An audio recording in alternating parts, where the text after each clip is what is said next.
Hello everyone, I'm just going to test this out as usual to see if it's working. It doesn't seem like it's working. It does. Okay. Hello everyone, I'm just going to test this out as Sorry, usual I just to have see to if put it's that working. on there. It looks like it is working on all three. And I found a way to actually get the image onto all three of the platforms, which is new and interesting.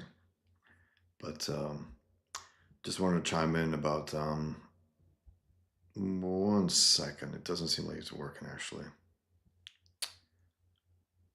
Is not available? Broadcast is not available? The hell? On X?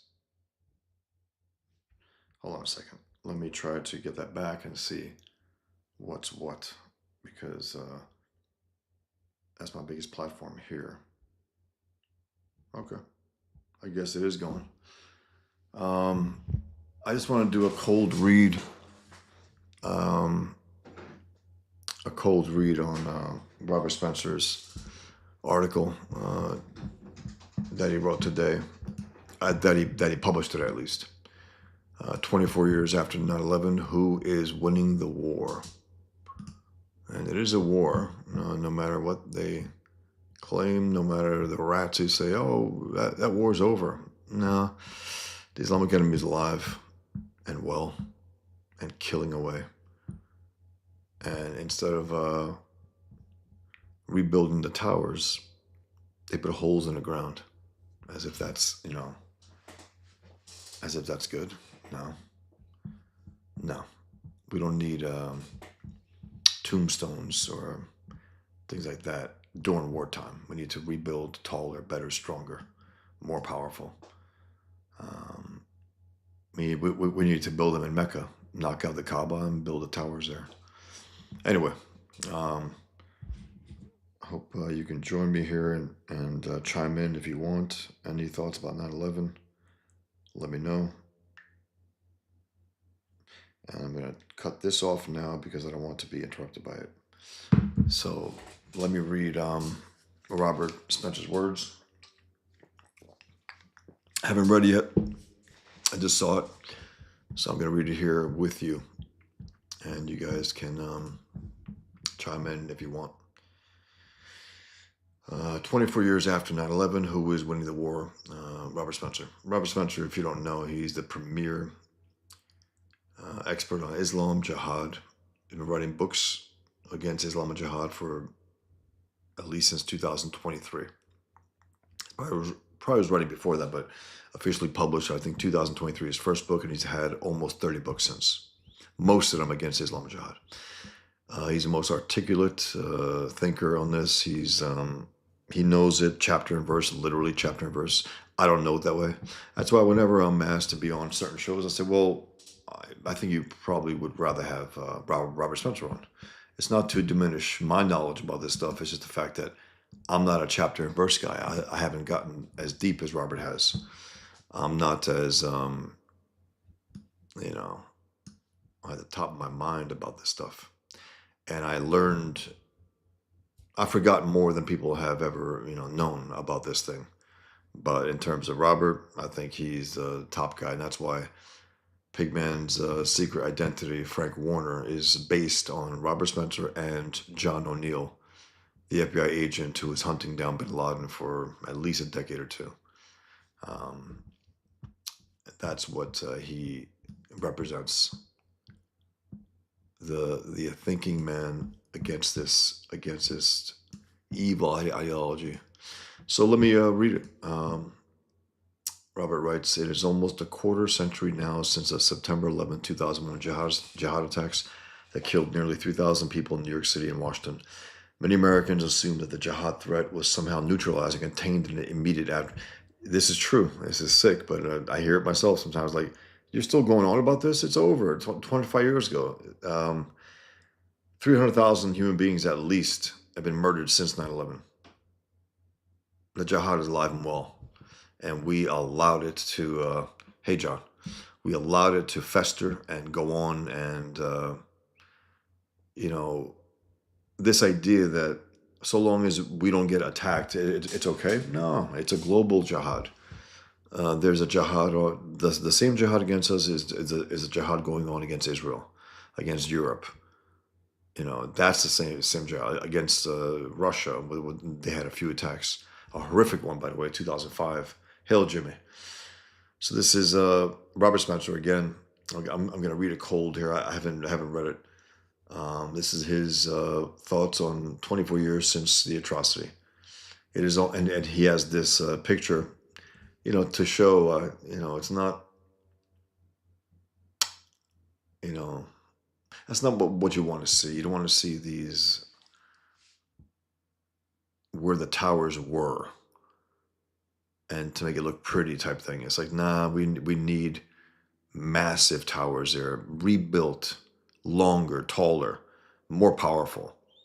Hill, Jimmy, more powerful, plane proof, to be blunt, Islam proof.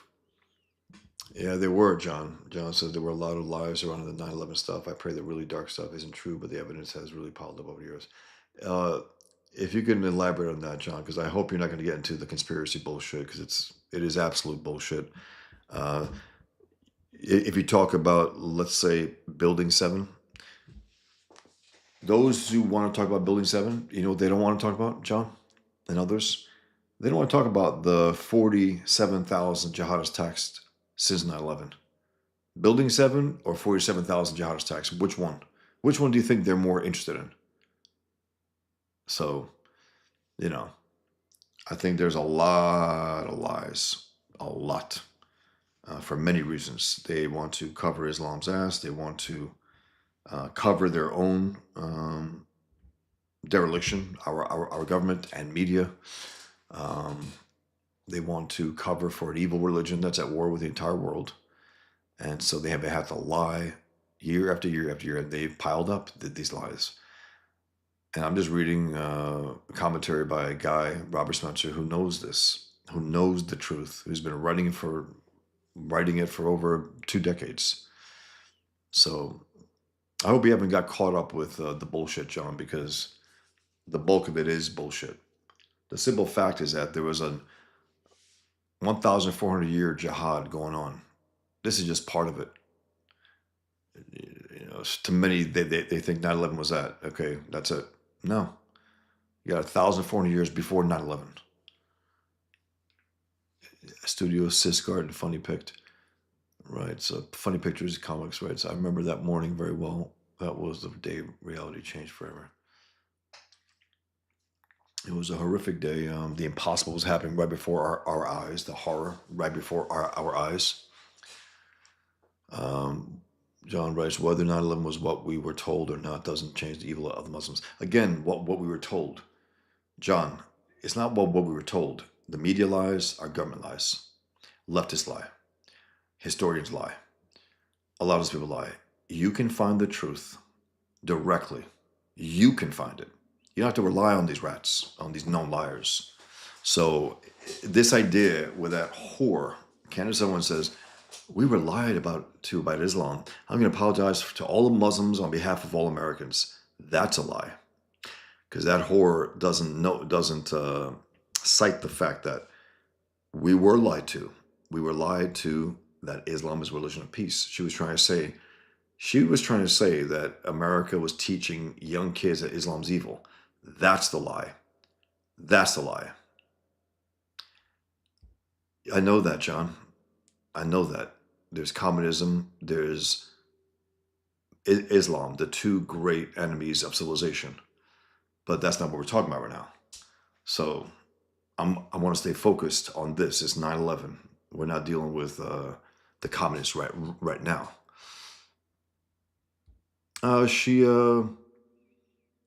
She decided after October 7th to cash in on her I guess freedom, quote unquote, from even though I think it happened a little after, when she finally made herself so poisonous that she had to be kicked out of the Daily Wire. She saw a new grift. In her mind, she saw, okay, I think we can go after Jews now. You don't pay as big a price if you go after Jews, and if you go after Muslims, and on top of that, it can be very lucrative, and it has been for her. She's got more followers, more views, more clicks, and so on. But again, John, I mean, that's the thing. You want to get into specifics, fine, but just don't, hey, what we were told. We were told a lot of lies. That's a fact. But once you know the simple truth, the fact that this is a 1,400-year-old jihad against civilization, that makes it pretty fucking simple. That this is what it is. That is what it is. And our government, yeah, lied to us. How? By saying that Islam's evil? No, that Islam's great. That's how they lied to us. The dumb fuck Bush. He's a born-again Christian, right? What was his answer to the atrocity of 9/11? And this is my take on it. Okay, my informed opinion. I got pushback on it then, and I'll still get pushback on it now. I don't care. That piece of shit is a born-again Christian, so therefore religion means it saved him, right? So therefore religion, good. Islam religion, that means it's good. So he looked at the Islamic world. He didn't say, wait a minute, who are the greatest sponsors of terrorism on earth? Iran and Saudi Arabia, let's go after them. He says, they wear robes, they look religious, Hey, that guy wears a suit and he has a mustache, looks like a gangster. That Saddam guy, and his neighbors hate him. So therefore, let's go after him. It sounds retarded, but he is retarded. He is retarded. And I believe that's why he went after him instead. He was the safest bet. The Muslims would be fine with it because he went to war with Iran. He was threatening other neighbors in the area. He was more of a gangster looking wise. He wasn't a robe guy. And the dumb fuck Bush, being the dumb fuck, Islam is peace. That's what he said. John says, U.S. intelligence knew those terrorists were here. At a minimum, our government let it happen. I don't think they let it happen. I think they're incompetent. I think the left is evil. The right is incompetent. That's what I think. And I know that the CIA and the FBI were not communicative. They built like a wall between them, so they couldn't communicate with each other with their own intel to try to, put the puzzle together. So I don't think they would allow. You actually think, John, that our government would allow thousands of Americans to be slaughtered? Why? How would that benefit them? Oil? We can go in any country and take our oil if that's what we wanted. We can go into any country and take oil if that's what we wanted. So I think that's bullshit, John. I think you've been maybe caught up with the bullshit here to believe what the Alex Jones and others have been pushing. And right now, Alex Jones, what he's saying? That Charlie Kirk was maybe assassinated by Israel. It's retarded. Yes, John, they are leftists. This idea that the woke right. Tucker Carlson went far left. Candace Owens went left. They're all going left. Steve Bannon, that piece of shit, that drunkard, his favorite president is FDR. What does that say about him? What does that say about him? He's a populist. He's not a reasonable guy. He's not about reason. He's not about freedom. He's a populist. What's popular? Okay, let's do that. What do people want? Let's do that. Whatever they want. He would have been a guy who would have supported slavery because it's populist, right? That's it. Populism? Okay. So many closet leftists grifting as conservative commentators.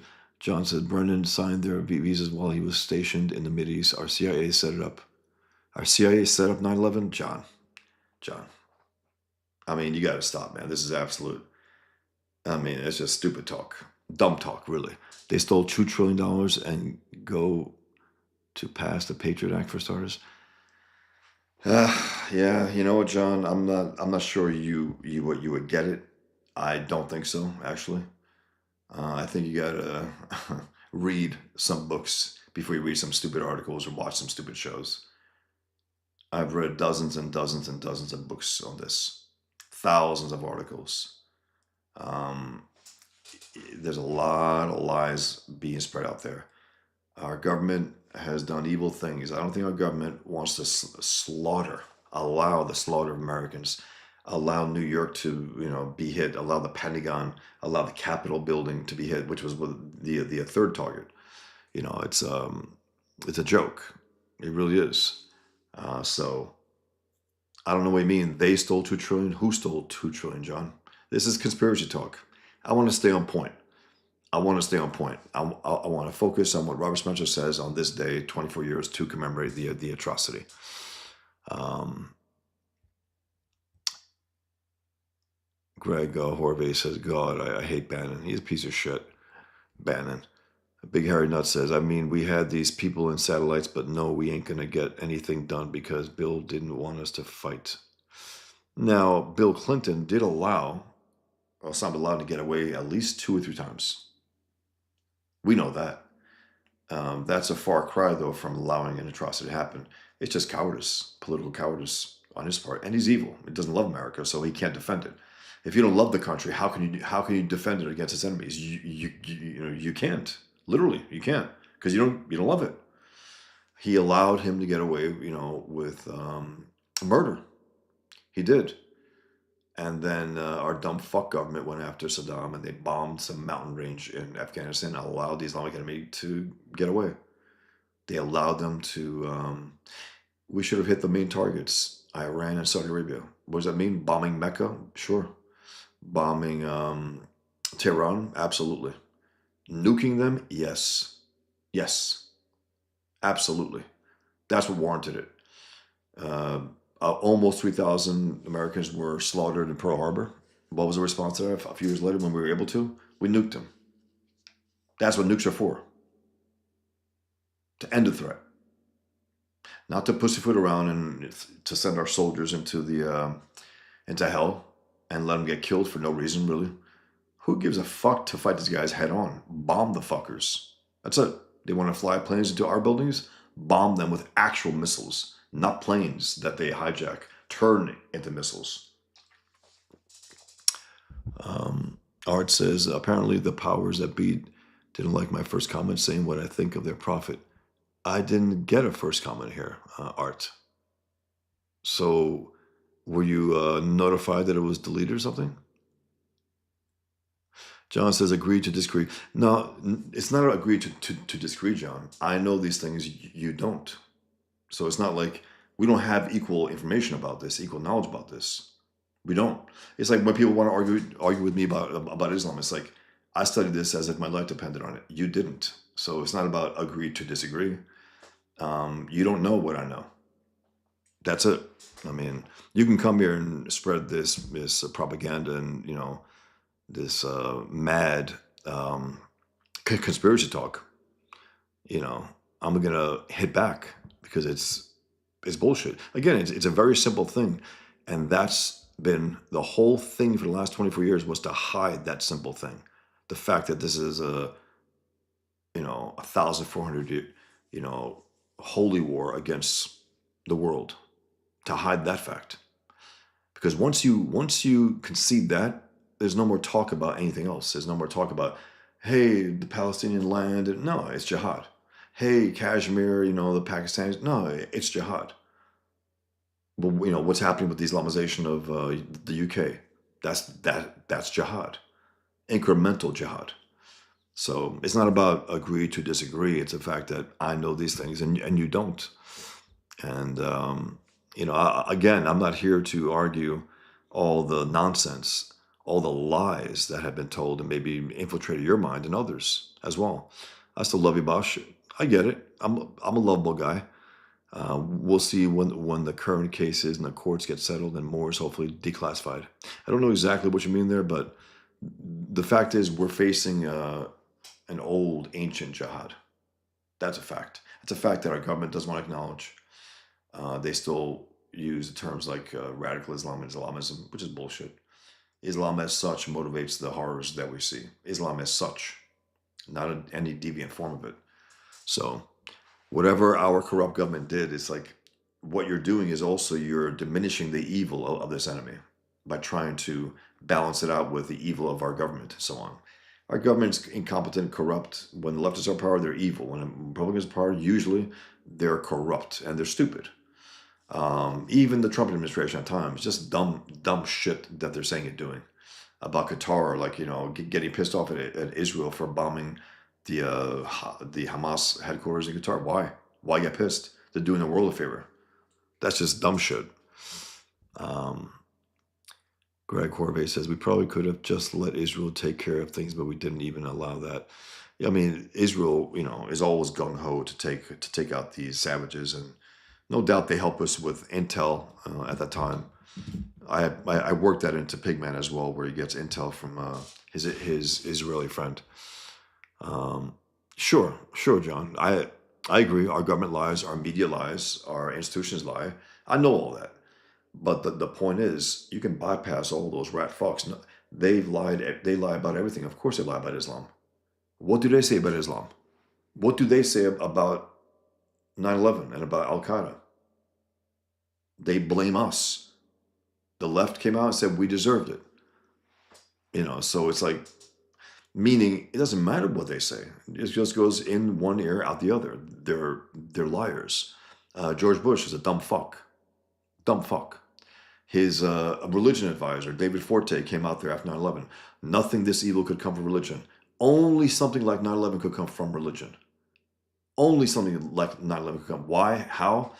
You don't fly planes into buildings unless you believe you're going to fly right into paradise. And that's why this idea that, the scumbag sometimes in Ethan's chat and even my own at times, they call me Mossad agent. They said, 9/11, Israel did 9/11, all that. You think Israelis gonna fly planes into buildings? Suicide?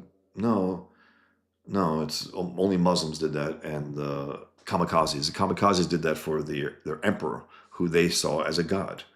It was a religious they believed that he was a god and that they were fighting for that. The fervor, and also the same fervor affects these Islamikazis, as his book had them, named as, to copy because even at that they're unoriginal, Muslims. Even in that, flying planes into buildings and ships and so on, the way the Japanese did. But the point is, yes, just because our government lies, media lies, institutions lie, doesn't mean you can't find the truth, John.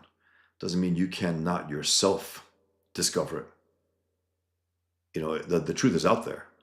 No matter what they try to cover, it doesn't matter. That's why I bypass all these rats. I don't take anything they say into consideration. I don't believe what they're saying at all. That's how you start to understand these things. They are the enemy of the other people, the media. Trump coined that. He's absolutely right. Yeah. Our government lies, our media lies. And in terms of our government lying about Islam, yeah, they did lie. They said that it was a good religion. They didn't say it's an evil religion.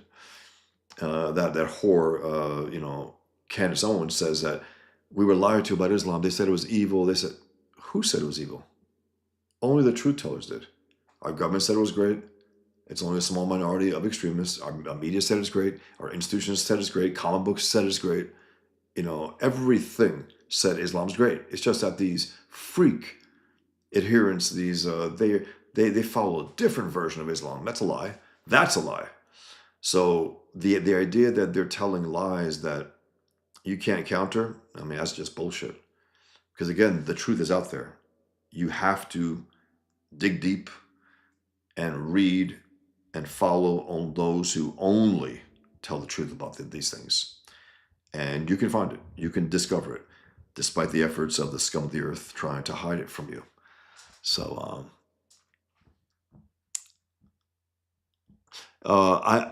John, by you saying what you said, that's how I can tell your lack of intelligence in this, and lack of knowledge in this, and lack of information. By you even saying along the lines of, we don't know what happened, the CIA, Brennan. I mean, come on, man.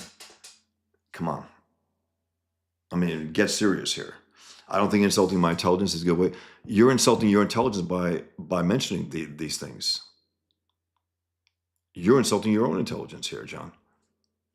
You are. And again, that's why I don't argue with people who don't know what I know in terms of Islam, right? And jihad. Why the fuck would I have a debate with someone who hasn't done the homework that I have? You need at least a basis of understanding between a debate. You both should be at least knowledgeable in that field, on that subject, before you have a debate, or else you're gonna argue about things that don't matter. That's why all these debates that you see, when you have experts like Robert Spencer debating Dave Smith, it's obscene to see that. Dave Smith is talking about everything besides Islamic Jihad. Everything besides that. Israel, Palestine, and the babies. It's like, what? We're talking about jihad. We're talking about this overriding thing that just, again, it dominates the entire subject, and it should. So I'm not here to insult you. You came on here and started to make some assertions about how we were in on it to some capacity. We stole trillions. I don't even know what that means. I mean, that's just crazy talk. That's Alex Jones talk.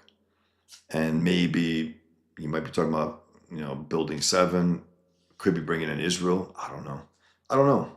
I just know that you're bringing in things that I've heard over and over again that have been debunked, and it's just stupid. So yeah, how do I know what you read? I can tell by what you're writing, what you've read and what you've not read. I can tell. You sure as hell have not read the Quran.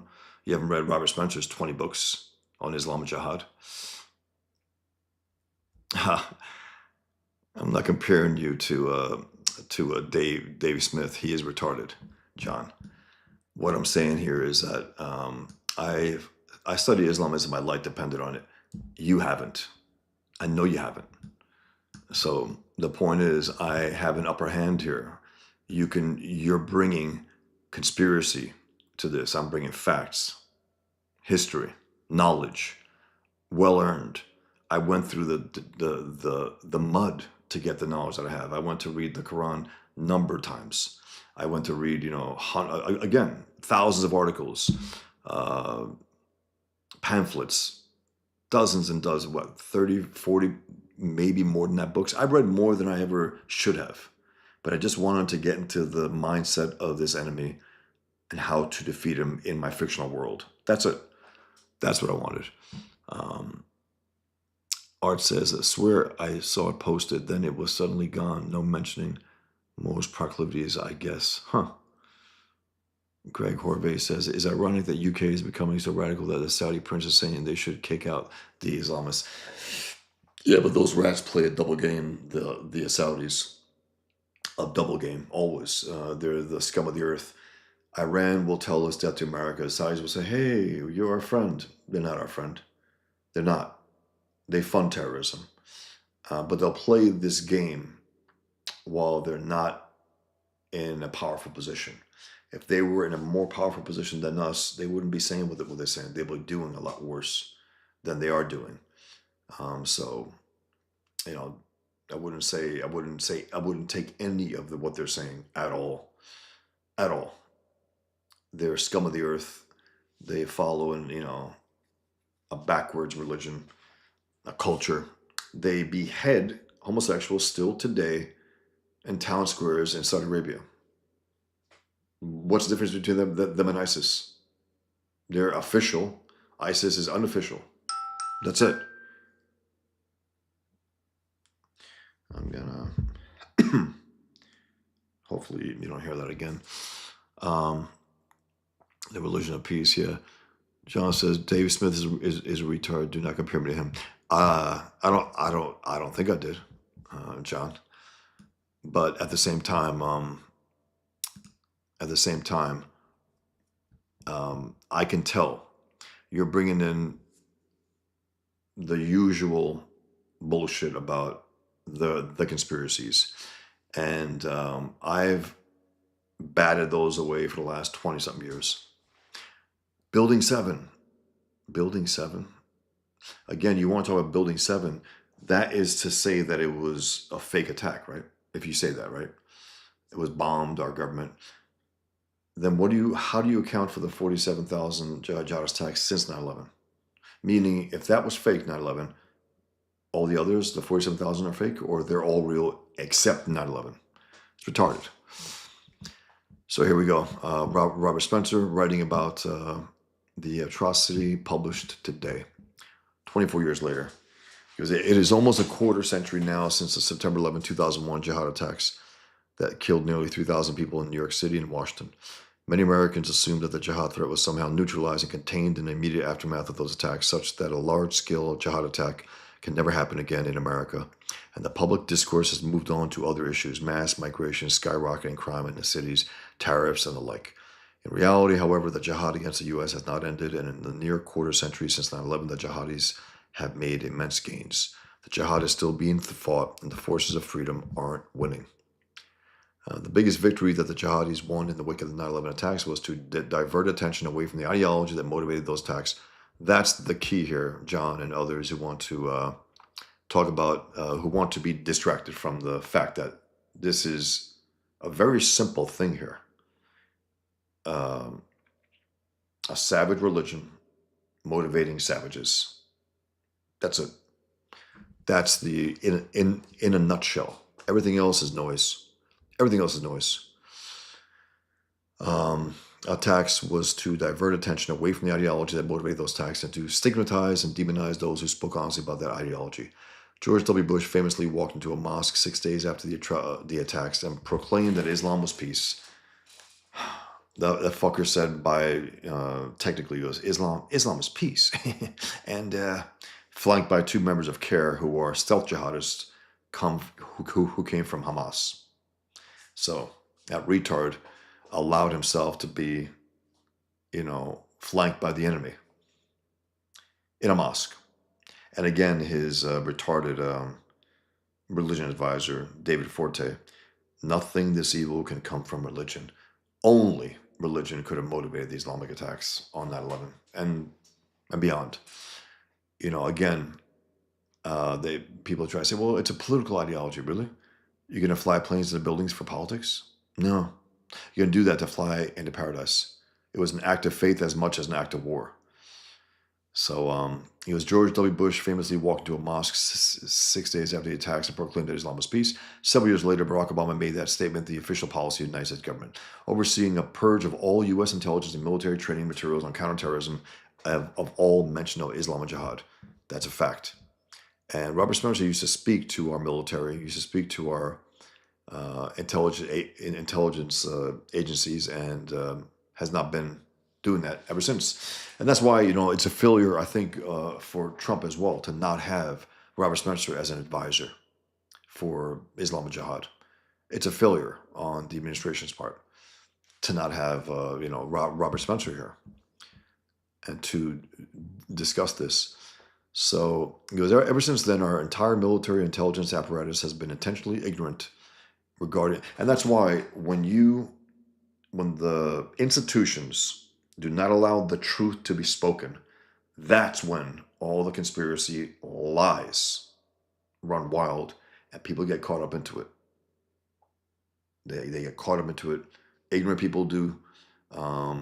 Even those who, who think nothing is true. It's like you can accept the fact that we're being lied to 24/7 by our institutions, by our media, by our government. You can accept that and still find the truth. It doesn't preclude you from discovering the truth on your own. It doesn't. It doesn't matter if the whole entire world is lying. You can still find the truth. So that's just an excuse, I think. And again, every single person from Alex Jones, that dumb fuck, to Candace Owens, Tucker Carlson, all these rats, right? Dave Smith, none of them, and I mean none of them, have done their homework on Islam and jihad. Not one of them. And you can tell by the way they speak about this. And I can tell by the way you speak about it here, John.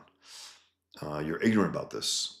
You've allowed yourself to be taken in by all this propaganda by the right, by the left, and so on, and by Muslims. Osama bin Laden gave a few different types of speeches to the world. For his boys in the Islamic world, he spoke the truth. It's about Islam, jihad, Allah, the Quran, right? To the West, he spoke about your atrocities, you did this, you did that, the Indians, like, you're what? Osama bin Laden was worried about the Indians in America.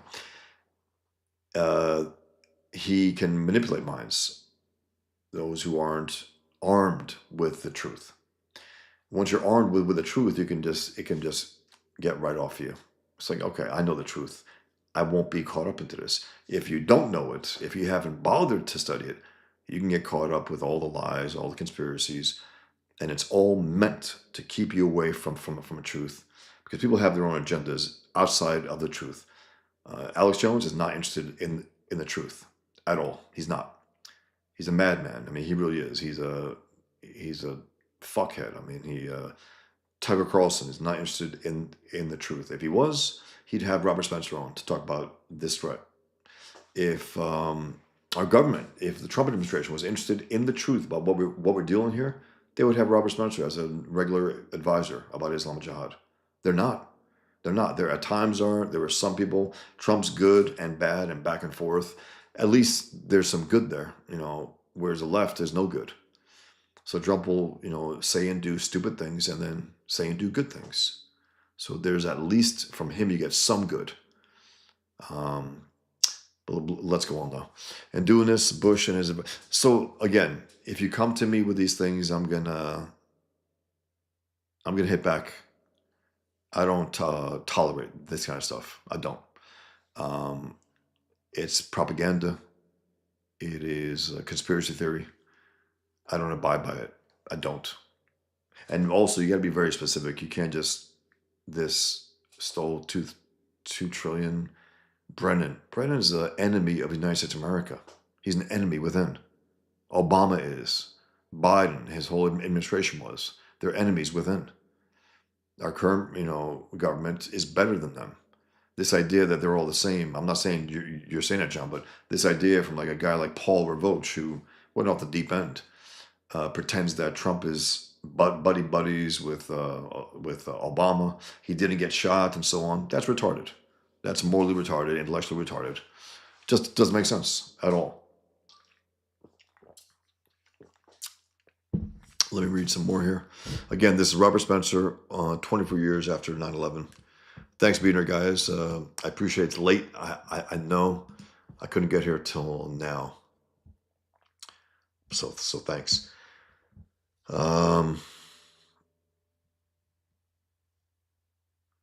Okay, ever since then, our entire military intelligence apparatus has been intentionally ignorant. This is very important. Intentionally ignorant. Willfully ignorant. So again, when I say that I don't debate those who don't know shit about Islam, why the fuck would I? Why? If you've done your homework, at least we could have an honest debate. We can maybe disagree on certain opinions, but we can't. The facts got to be the same, meaning we should have studied the same things. History of Islam, of Muhammad, of the Islamic world, of their infiltration into the West, of the Islamization of the West, and so on, and everything that's happened since. If you don't have that simple understanding, why the fuck would I waste 1 second arguing with idiots who don't care? Post 9/11, very, very, very, very few people wanted to read the Quran and study Islamic Jihad. I assumed naively that most people would, right? If they want to discuss it. I realized, they don't give a fuck. They can't wait to get on television and talk out of their ass because I know more than them and I'm just a cartoonist. It's like these guys are supposedly analysts for war and stuff. They don't know shit. I know more than them. So it was embarrassing. That's why I couldn't really listen to almost anybody unless it's a guy like Robert Spencer who I learned from. I learned from him. So that's what we should focus on. If you want to discuss the issue of Israel and Palestine and don't understand the issue of jihad, of, inherent Jew hatred within the Quran and within Islam for 1,400 years before Israel, you're talking out of your ass. If you want to talk about babies, they kill babies, Muslims. They celebrate that. And they, Muslims endanger their own, civilians, if you want to call them that. A lot of them are guilty civilians who celebrate atrocities. But they endanger them purposefully to get the world, because they can't defeat Israel. They can't. So what they can do is to turn the West against Israel. And they've done a pretty good job. They got the idiot Megyn Kelly recently.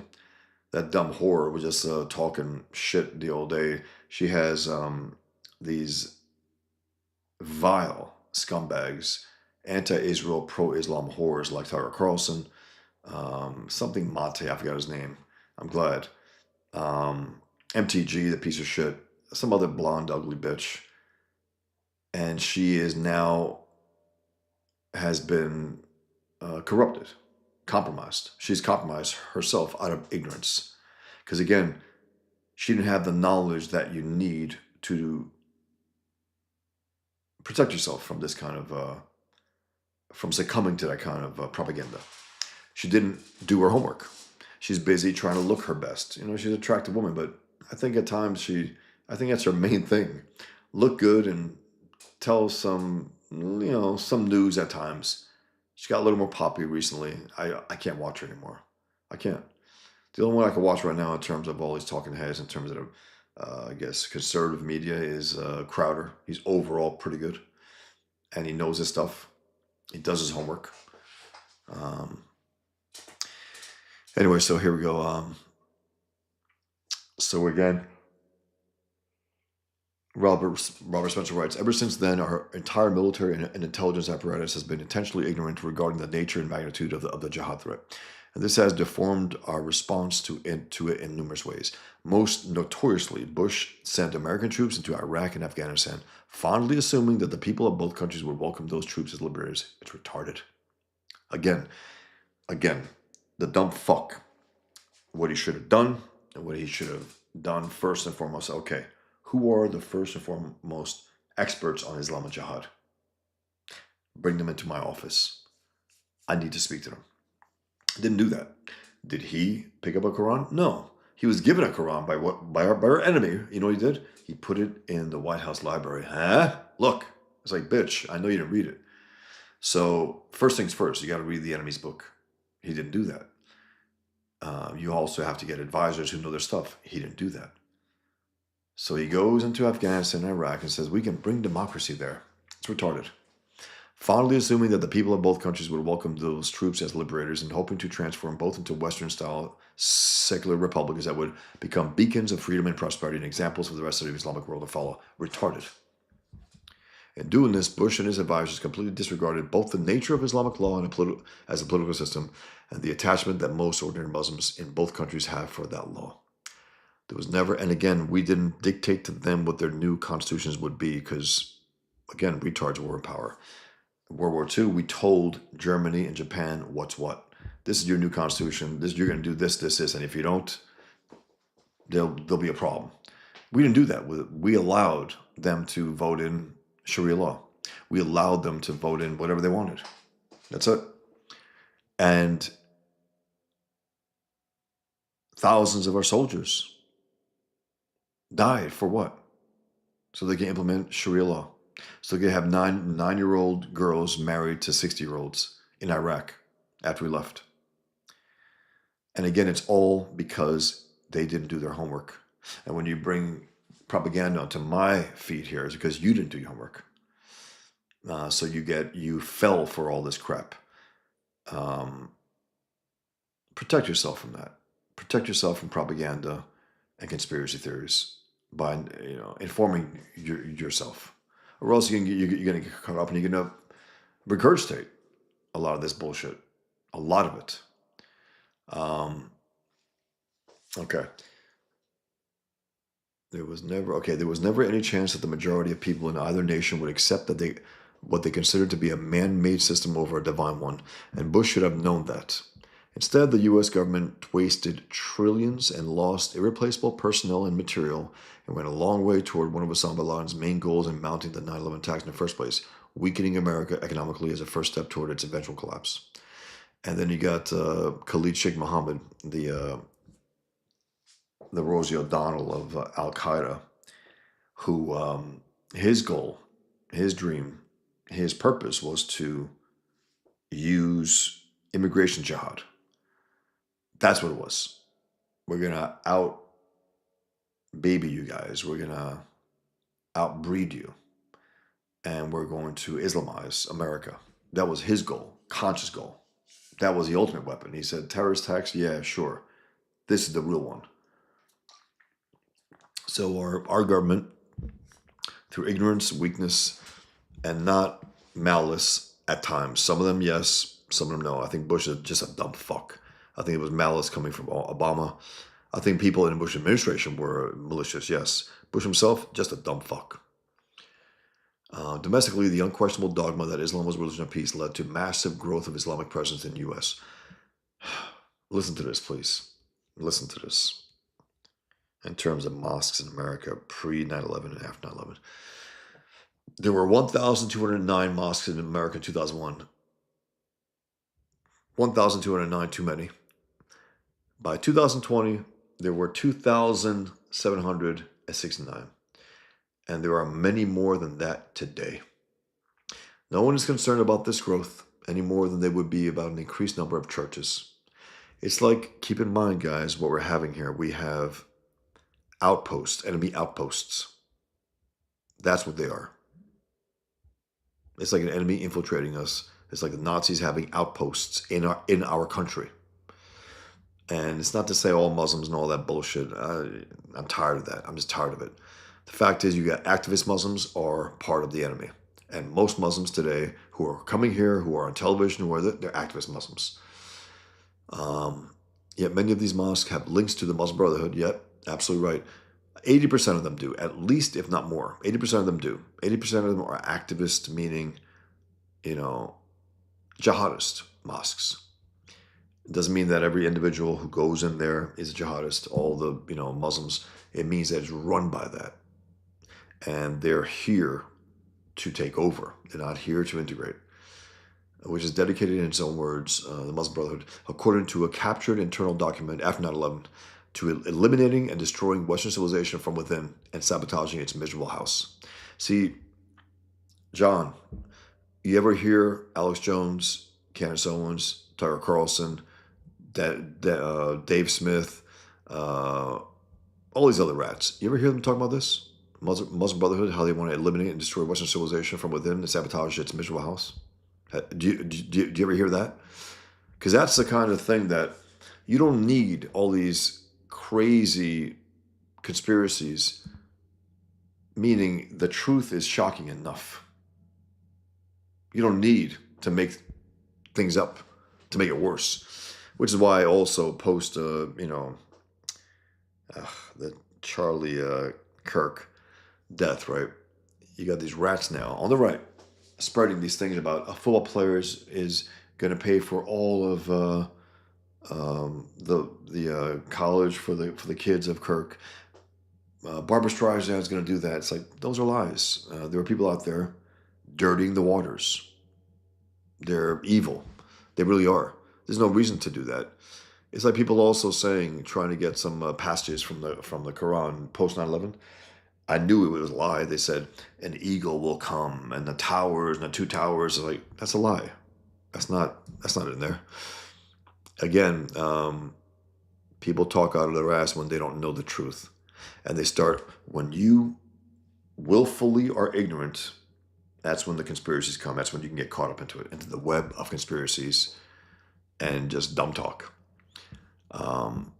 Big Harry Nuts writes, I wish I could make my version of Batman, but he is more inspired by the 1939 version and 1980s comics version of the character. Whoever he is. Sorry, Big Harry. I want to just focus on this article here. I don't want to deviate from it right now. If you want to mention, based on what I'm reading, maybe. Art says, no more marrying children, mandatory bacon every morning. I mean, that's a thing, man, I hope they did use bacon for some of those interrogations. I really do. I hope they did. And also pigskin leather in some capacity. To get the truth out, to rip it out of them, like a Jack Bauer style. By the way, there's a rumor that Jack Bauer might be making a comeback. We'll see. Last we left him, I think he was going to a Chinese prison. I think a Chinese prison, not a Russian one. I think a Chinese one. But let's go. Let's read. Okay, sorry guys, it's late. I couldn't make it till now, but if you have any comments, guys, any thoughts about 9/11, where you were, what you felt, what you thought. And again, John, you can bring other conspiracy theories and stories, but I'm gonna have to slap them back if I think they're bullshit. I don't suffer fools, and I don't suffer foolish ideas. I don't care if they're brought to me by people who I like. Um, Ask my family. Anyway, the major Muslim organizations in the U.S. also have Brotherhood links. I hope you guys can see this because okay, yeah, cool. The major Muslim organizations in the U.S. also have Brotherhood links. Not only does this cause no concern among intelligence or law enforcement officials, but intel and law enforcement agencies as well as politicians. Again, you think I get a little frustrated? Imagine Robert Spencer, what he knows, and when he hears people talking about this, it's like, it must be infuriating. It must be. Thanks, Jay. Thanks for your time. Appreciate it. So the major Muslim organizations in the U.S. also have Brotherhood links, Muslim Brotherhood links. Not only does this cause no concern among intelligence or law enforcement officials, it doesn't, but intel and law enforcement agencies as well as politicians frequently court these agencies in efforts to gain political support from Muslims. Either they're ignorant of this objective or think that no Muslim individual or groups take it seriously, or assume that they won't be able to attain this goal anyway, so it isn't worth worrying about. Meanwhile, we now have 3 Muslims in Congress. Now, keep in mind also, which party do you think has the Muslims in Congress? Which party and why? Think about it. They're all Democrats. They're all communists. They feel at home there. They're with the party that hates America. They hate America, so they can't be with the Republican Party. At least the Republican Party, at some extent, at least a pretense of loving the country. Politicians are politicians. There's scum everywhere. Some are just less. Some are less evil than others, maybe less corrupt than others. Meanwhile, we now have 3 Muslims in Congress. One of them reprehensible, Ilhan Omar, or representative. Democrat Mogadishu has compared the U.S. unfavorably to her Somali homeland. She has. Yes, she has. Let me show you something quick regarding that pig. I just posted something about her.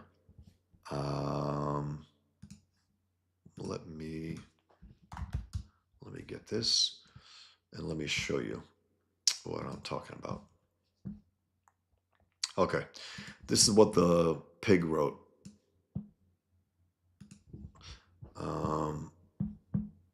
And I wrote, this vile Muslim pig, Ilhan Omar, presumes to lecture Americans.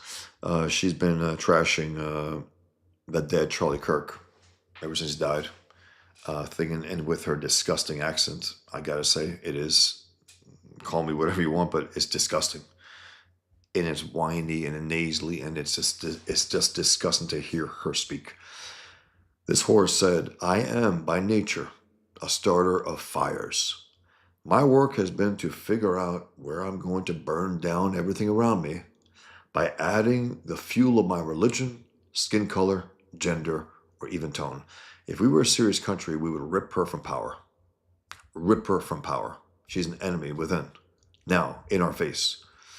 She doesn't belong having any power. She's all of a sudden a millionaire. How?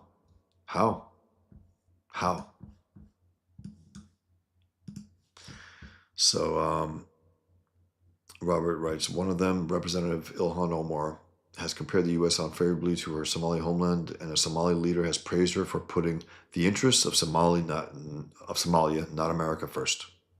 Another representative, Rashid Tlaib, one of the ugliest people on the planet,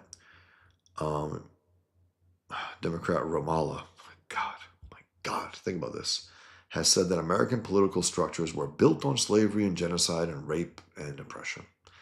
That's Islam. That's Islam. Hill, Mikey. I appreciate being here. Thanks. I think I scared off John.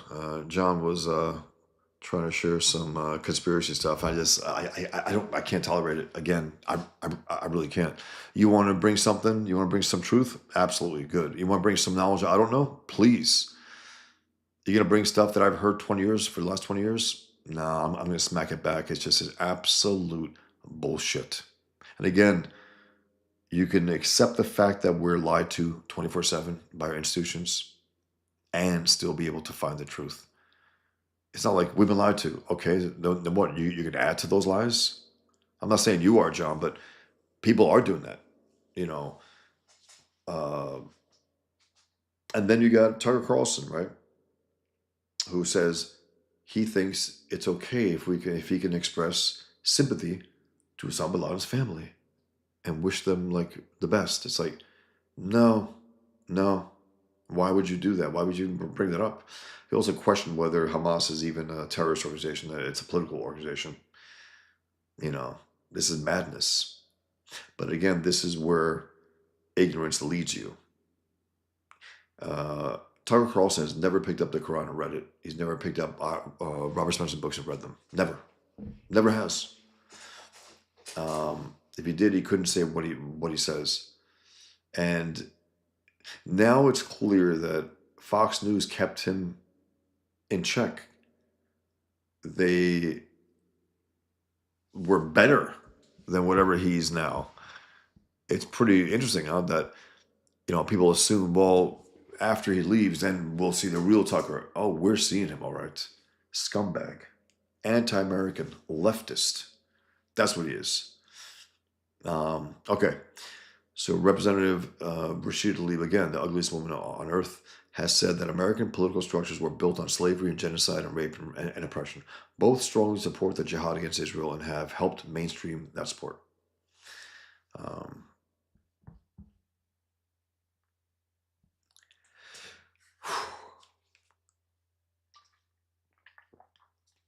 Robert Spencer continues, there will soon be more such officials. Yes, there will. Because again, it's indecent. It's obscene, actually, that we have enemies within two enemy ideologies, Islam and communism, that dominate a party now. Doing unconstitutional things and trying to make the unconstitutional constitutional and getting away with it because the right is still weak. Trump has a spine, but he's not versed in these things as he should be. You clearly understand he's not a reader. He's not a intellect. I mean, he's not. He's a guy who goes from his gut, and most time he's right and good. He says and does some good stuff, and then he says and does some stupid stuff. But again, at least we get some good stuff. Unlike with the left, we'll never get anything good with them. That's the only difference between the right and the left. At least we get some good stuff with the right now.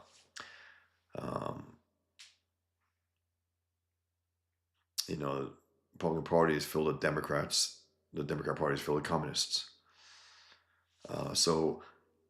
Robert says there will soon be more such officials. Muslim organizations, again with Brotherhood links, are working energetically to elect more Muslims to all levels of U.S. government.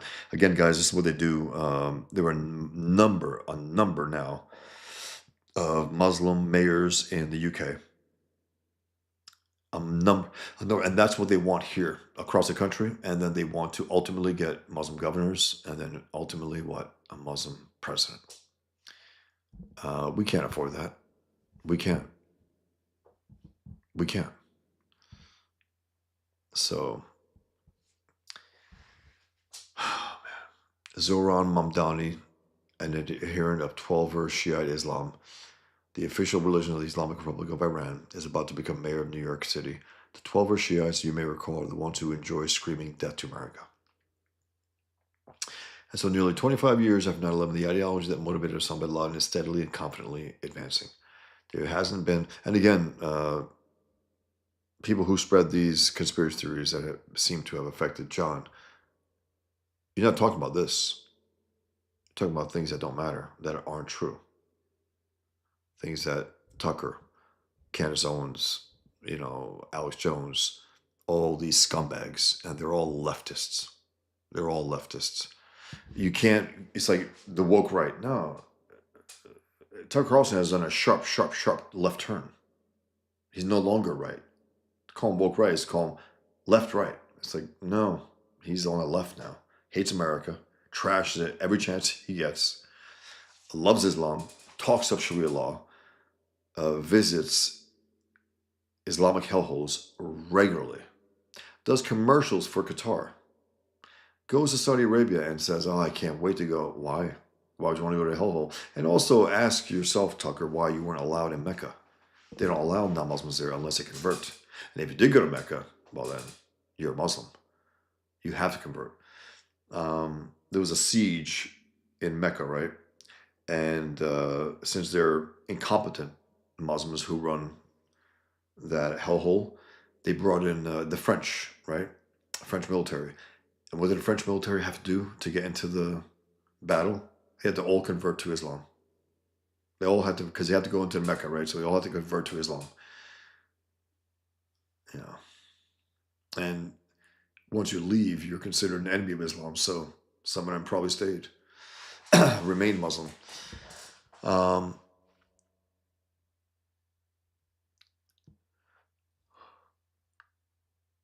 there hasn't been another jihad attack of the magnitude of 9/11, but there have been numerous successful initiatives that will make such an attack unnecessary. Exactly right. Once they get a foothold, which they have, it doesn't require them to have these big attacks. The goals of the jihadis will be obtained soon enough without the need to engage in such large-scale acts of violence again. Establishment media outlets regularly whitewash the reality of Islamic jihad, both in the U.S. and around the world. But here we are more honest, and that's the thing. Again, you want to discuss the issue of Islamic jihad, and if you meaning you want to discuss Israel and Palestine and not talk about Islamic jihad, you're talking out of your ass. You want to discuss 9/11 and not talk about Islamic jihad, you're talking out of your ass. That's what you're talking, because then you start thinking about the CIA, the FBI, the government. It's like, yeah, this is an attack on us from Islam. That's what it was. And out of malice or out of incompetence, we allowed it to happen. It wasn't, you know, I'm talking about the left. The left doesn't mind when America gets hit. Why? They don't love America. They don't give a rat's ass. They don't have to defend it. They don't want to. They hate it. Why the hell would they want to defend it? By the way, a friend of mine sent me a 30-minute show of Michael Savage post 9/11. It was pretty refreshing to hear a guy lose it on air after 1,000 Americans get slaughtered, because it rarely happens. Everyone wants to keep their cool, right? When 1,000 Americans get slaughtered, I think the cool factor, gets overridden. It's terrible. Let me see what I have here. I got this other thing here, actually. Where is it? Okay. I found this years ago. I put it in my files. This is 9/11 from space. Look at this image. That's the towers right there. From that distance, you still saw that plume, massive, monstrous plume, like a horror movie, like a monster movie. It's amazing. So yeah, you talk about 9/11, you don't talk about jihad, you're talking out of your ass. You talk about us. And again, it's the easy conversation. That's why they have it. The CIA, FBI, our government, that's the easy conversation. You're not going to get much pushback. People might even applaud you. You start talking about Islam and jihad, they're not going to applaud you. They're going to run from you. They're going to vilify you. But to hell with that. Who cares? It's the truth. So again, this idea, when we give our evil government and the incompetent, malicious government, that kind of thing, we are denying the fact that the enemy has its own motivations, its own evil. They don't, meaning it's like if you are overly focused on our part in this, again, you're denying the reality that this enemy is a brutal enemy, is a vicious enemy, will do anything to try to destroy us. And it's also, I gotta say, I don't get into that thing, but when the people said, "Oh, they couldn't have pulled that off," it's like, I don't get into that racism stuff, but there's some bigotry there. Like, well, they're just apes. What could they do? They could do a lot of damage, and they have. Some of them even study here and go back there and use that our knowledge against us. They weaponize everything. They weaponize cars. They turn them into car bombs. They weaponize planes and turn them into missiles. Weaponize language, as that horde did. Ilhan Omar calling, this country this and sexist and what. It's like you're discussing Islam. You're describing Islam. It looks like I got a good number of eyeballs here, but not a lot of give and take. So I just wanted to read Robert Spencer's take on that. Where we are, it's not a great picture, an honest one though, and that's the thing. Robert, you'll never see him. Um, you'll see him even keel, and that's what we need. We need someone who understands this and be at an even keel, not high, not low. Tell the truth. We're not in a good place right now, which is not. There's over 1,000 more mosques than there was post 9/11. Why? Why were there 1,200 to begin with pre 9/11? Why? It's like these are enemy outposts. 80% of them, at least, again, are run by the Muslim Brotherhood. It's part of the deal here. It's here to convert us. It's here to pervert us. Um, Mikey says Jesse Ventura on Opie and Anthony had a funny debate about 9/11. Jesus, he's retarded. He's one of those retards again who will willfully maintain his ignorance, right? Meaning it's pretty hard if you're going to discuss these things and not read about them. It's pretty hard to do because again, you're working at not learning these things that you want to discuss. I imagine Cumia let him have it, Mikey, because that guy's a retard. What did you say? Tonkin? How does Cumia is? It's hilarious. Remember Cumia had Dices. Oh, he did Andrew Dice Clay, but he was Dices. He was ISIS member. Hilarious. He also does a great Jesse Ventura Cumia. I was a Navy SEAL and all that stuff. Hilarious. But yeah, he's again. You can tell everyone who wants to discuss Islam and Jihad, and they're not talking about Islam and Jihad. They're talking about everything else. They're not versed in this. They haven't done their homework. Because if you study Islam and Jihad, that's the focus. It's about those two things. That's the key. It's not about everything else. It's not about us. No, it's about them. We got to keep our eye on the ball. We have an enemy. It threatens us, despite the fact that our government's corrupt, our media's corrupt, and all that. Yeah, I accept all that. I'm not going to argue on their behalf. Absolutely not. They are corrupt and they're stupid, and they've allowed us in a position to empower this enemy. They've allowed us in this position.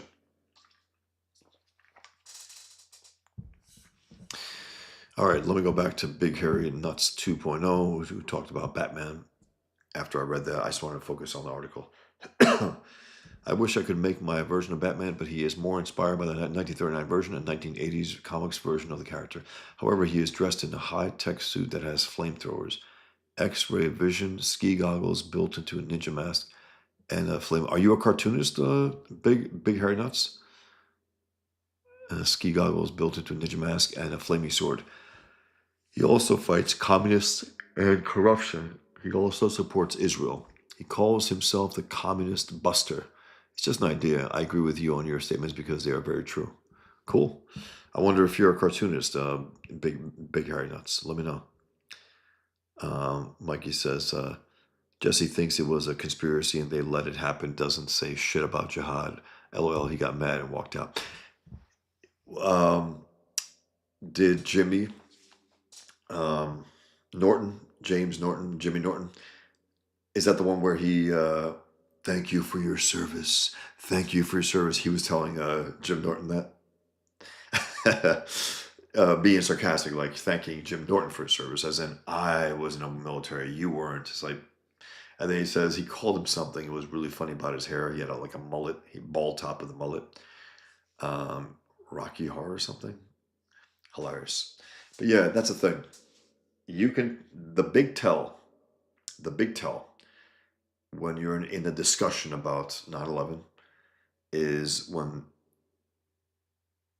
the conversation wants to be turned into something that has nothing to do with Islam Jihad. That's the big tell that someone's ignorant, that you're talking about things that don't matter. The CIA, FBI, us, Building 7, Israel. It's over at that point. So, oh, you're just, you're caught up into this. You were roped in. You didn't arm yourself enough to defend yourself from being corrupted by this. Um, so yeah, that's the big tell, at least in my experience. Because again, if people would say, "I want to debate you," I said, "Okay, how? On what? On this?" Because the Building 7 is like, I'm out. That's retarded. That's you're getting away from something that's real and true, an actual threat that's been around for 1,400 years, has killed hundreds of millions of people, hundreds of millions, 80 million alone in the history of India. Muslims have murdered 80 million. It's more than what communism has murdered. More than communism. Well, it's been a lot longer, but still. Mikey says, yeah, that one governor that moved to Mexico and comments about America. I hate that. Yeah, that's the whole thing. They want to discuss things that they don't have to learn much about. That's also a case here. People, again, you want to debate, you better do some fucking homework before you get into the ring. You can't go there half-cocked. I mean, do some homework, hit back on some stuff that I say that you think you can. And unfortunately, I've forgotten more than most people remember, that most people will ever know about Islam and Jihad. I still know a lot. A man called Plush. Hey, Plush. What says it all for me, someone who's still learning about Nation of Islam, is how Marvel is busting their butts for Kamala Khan. I know. I know. She's a failure, a bomb, a suicide bomb. She's been around now for 12 years. They cannot make her a thing, and they still try. Because again, if you remember, guys, over the years, over the last decade, ever since they had Kamala Khan, right, the incredibly, ambitiously unpopular character. They had gay characters, black characters, female characters. They canceled all those. In their mind, like, yeah, we cancel the gays won't come after us. We cancel the feminists won't come after us. We cancel the blacks, but we cancel that. A Muslim will come after us, so we can't cancel it. We always have to keep her in print. Make sure we put her up in front. She'll find her way in probably the next Avengers movie. Probably will. Probably will. Unfortunately. Um, the most unpopular character, the most unpopular show, most unpopular comic in Marvel. Nobody demanded that. Nobody wants a Muslim superhero. Not even Muslims. Think about that. Muslims fancy themselves 2 billion people. I think it's a lie, actually. A billion, over a billion, maybe. 2 billion, that's a lie. You don't go from hundreds and hundreds of millions in only a few years. No, that's not how it works. And also, people are leaving Islam as well. That's a story that's not being told. In this modern world, they look around, they say, I don't want to be part of this shit. It's dirty. It's ugly. But the point is that you got a corrupt character, like it was corrupt at inception. You have a Muslim, Sana Amanat, who's an editor at Marvel, who pitched her Muslim superhero, knowing that the leftist communist chumps in there, the bitches, would submit to it. And she was right. And so they release her. And the first image you see of her is her smelling bacon from a glass in a deli. First of all, you can't smell through the glass. You can't. She's like, bacon. And that was their way of being cutesy about it. Like, she's not really that Muslim. It's like, then why is she on the cover with the hadith? Not just with the Quran, she's on the cover with the hadith, which is a more, deeper dive into Islam for Muslims. Most Muslims don't even read the Quran, much less the hadith. And there she is on the cover with the hadith. So it's about the collection of the doings and sayings of Muhammad. Um, a man called Plus says it's inserting her into key events of X-Men comics. I mean, Man Called Plush, just like I saw that, I'm like, is this having any impact? Meaning, is it trying to actually redo that history of the X-Men by having her be part of it all? Because I know that they bombed with making her an Inhuman, right? They're like, ah, shit, that bombed. Let's kill her off in Spider-Man. Let's have Spider-Man overreact to her death. He don't know her, but let's have him act like it's the love of his life. And he's screaming on the cover. He wouldn't be doing that. So they kill her, and then they bring him back as a mutant, you know, and almost guaranteed she'll be in the X-Men movie, unfortunately. And that is again a crime because in the middle of a global jihad, you're going to infiltrate pop culture to that extent.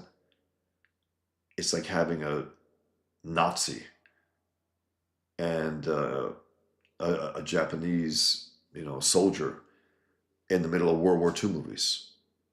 Well, there's a group of heroes, right?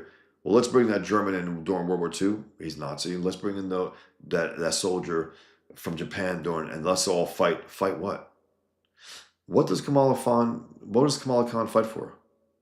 What does she fight for? They don't allow her to fight those who quote unquote pervert Islam. They don't allow her to do that. And again, once you introduce the reality of 9/11 into your universe, the way they did with that Muslim Green Lantern, I mentioned that on Kings the old day. Once you make part of the DC universe 9/11, you gotta ask yourself, okay, what did the heroes of DC do after 9/11? What did Batman do? What did Superman do? What did Justice League do? Nothing. Why? They didn't respond to that? Killing thousands of Americans? You would think that they would, galvanize them to do something to stop this threat. Meaning you can't bring that in there and then not deal with it. And they didn't deal with it. The only thing they dealt with was that dummy, Jeff Johns, created a Muslim superhero, not a Christian superhero, which is what he is. He's I think Arab descent Christian. But he goes, yeah, I know these people. It's like, yeah, but you're a Christian. Why don't you create a Christian? Instead, he creates a Muslim with a dumb mask and a gun. He carries a gun in addition to his powerful ring, one of the most powerful weapons in the DC universe. Anyway, so he has that, right? He has 9/11 happen, and he's a victim, don't you know? Because he walks around, people look at him, hey, I'm a Muslim family. And he's like, it's like, what? What? So terrible post 9/11 comics, terrible. Lies. Nothing has been real from DC Marvel. Nothing about 9/11. They had Captain America face this jihadist type group, but of course he condemned America and Captain America. Yeah, I understand. It's like, you understand the mass murders of Americans? Great. Never reading Miss Marvel, Mikey. I had this notion that I was going to read all the Miss Marvel comics and dissect them. I got to issue 4 and I was cooked. I couldn't do it. So bad. So, from art to writing to whatever you want to call it, whatever that writing is. G. Willow Wilson, that piece of shit, convert to Islam, the ugly redhead, fat. And then you have, of course, they only allow, by the way, Muslims to write Miss Marvel, and they only allow communists to write Captain America, Patriot. They don't, meaning, okay, you want to have only Muslims write Miss Marvel? Okay. Can you have a Patriot write Captain America? No, we can't have that. Oh, okay, great. Is either leftists who do guest star things with Miss Marvel. And by the way, they try to make her part of Spider-Man's world, where she worked for Norman Osborn. In the last iteration, Volume 7, Amazing Spider-Man 8, whatever it is, that went by the wayside, by the way. That just, a new writer was like, yeah, I'm out. So that's funny. Even they can't pretend. And I don't even know if she has a comic now. Have you guys heard anything? Her show, why would they make another like a season 2? Why? the least watch of all, the least watch of every single Disney Plus show. Of course, it's an alien, culture. It's a culture that is at war with the West, and they're trying to normalize it. Again, that's evil. That's like in World War II, if Disney made German characters during World War II who are upholding, meaning if it's like making it's like making a superhero comic of a German in World War II. Why? Making a superhero comic of a Japanese in World War II. Why? That was unheard of. No one would ever do that. But in this weaker America that we live in now, we have to pay tribute to our enemies, and that's what we're doing. And they make her goofy and cutesy to try to diminish the idea that if they had an actual Muslim superhero who represented Islam, he'd be a supervillain. He'd be a supervillain. Let me see if I can find something that I did about that. Let me see.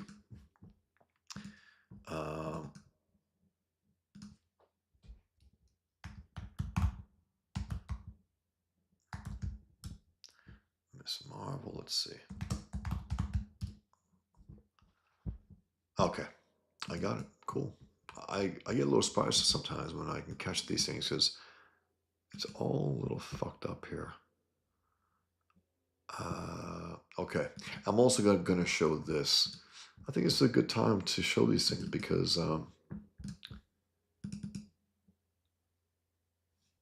okay. Let me show you here. Okay, this was a cartoon I did for an essay that I wrote.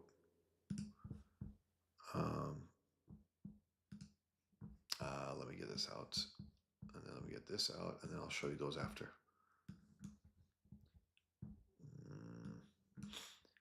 Okay.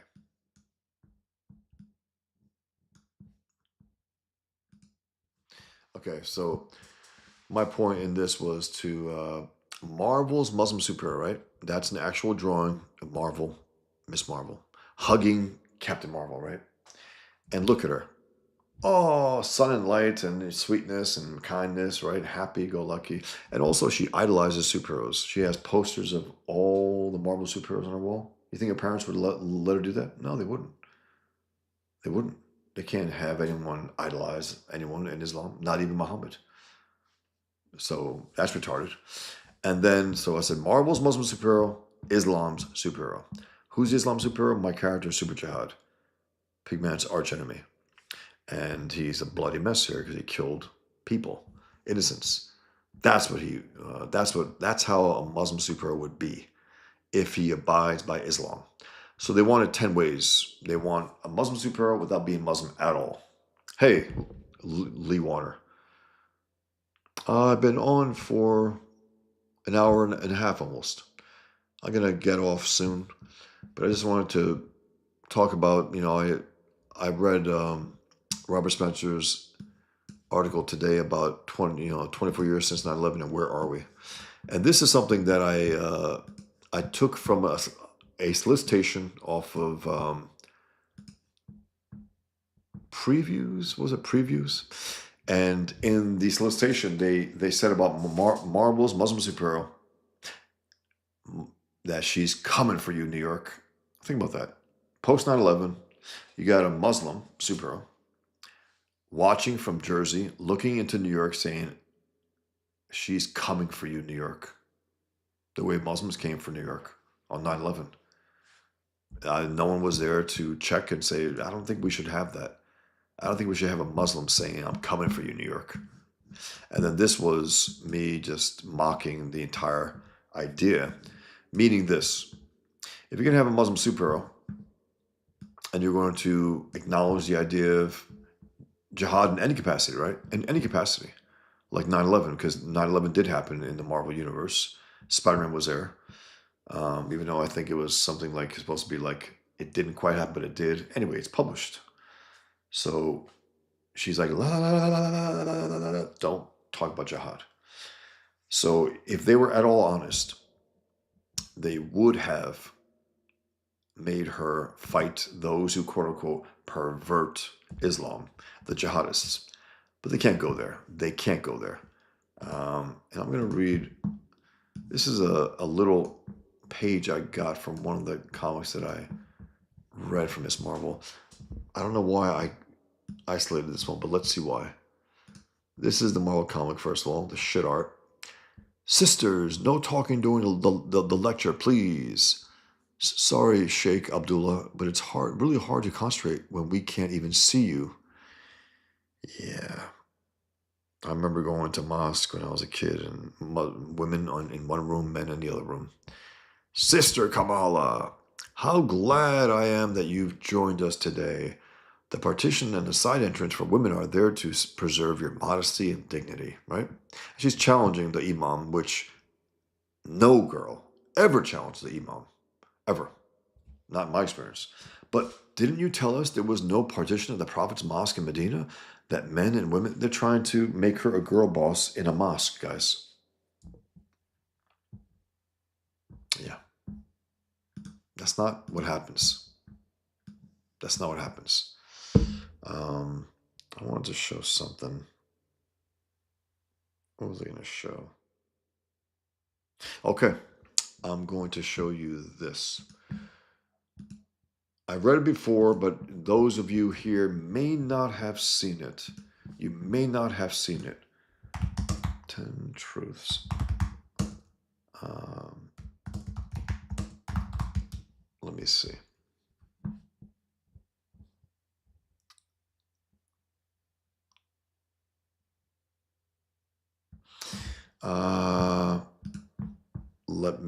Another website, because the PJ Media version, some reason all of the cartoons that I made were ripped out, but there was another website, I think it was a Think Israel website, who, okay, so they did republish it, and if, I don't want to, again guys, if you already saw this, I would recommend checking it out, but I think it's worth reading to show how far we've fallen, because this is 2013 that I wrote this. I wrote it for PJ Media. I drew at least 7 different cartoons for it, and they're all published here at least. So the title was 10 Truths Mainstream Comic Books Evade to Promote Muslim Superheroes. Yeah, very clumsy writing. Terrible.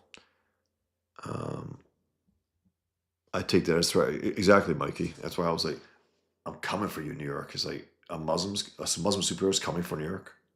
You guys didn't think? They didn't. Girl Boss and Mosque sounds like a great song title. It does. I mean, she'll be dead by the end, but still. It'll be a hell of an ending.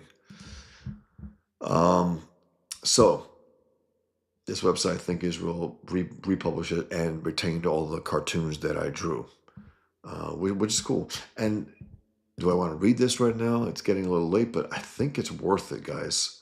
I think it's just to go on record here, because to show you what I was thinking about 2013 and how nothing's changed, really.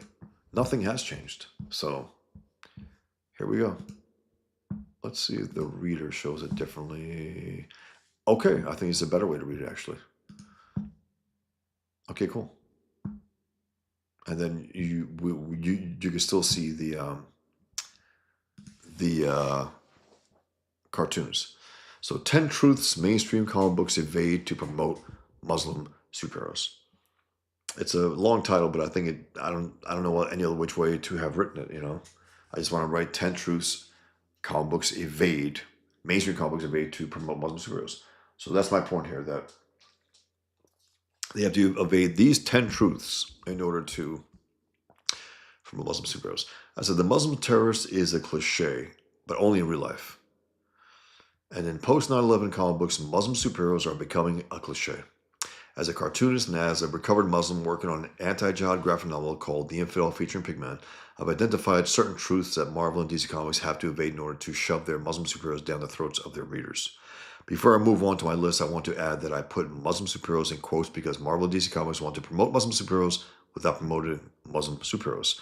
They want to promote their fantasy version of what they would like Muslim superheroes to be, not Islam's version, as I showed you before with the super jihad.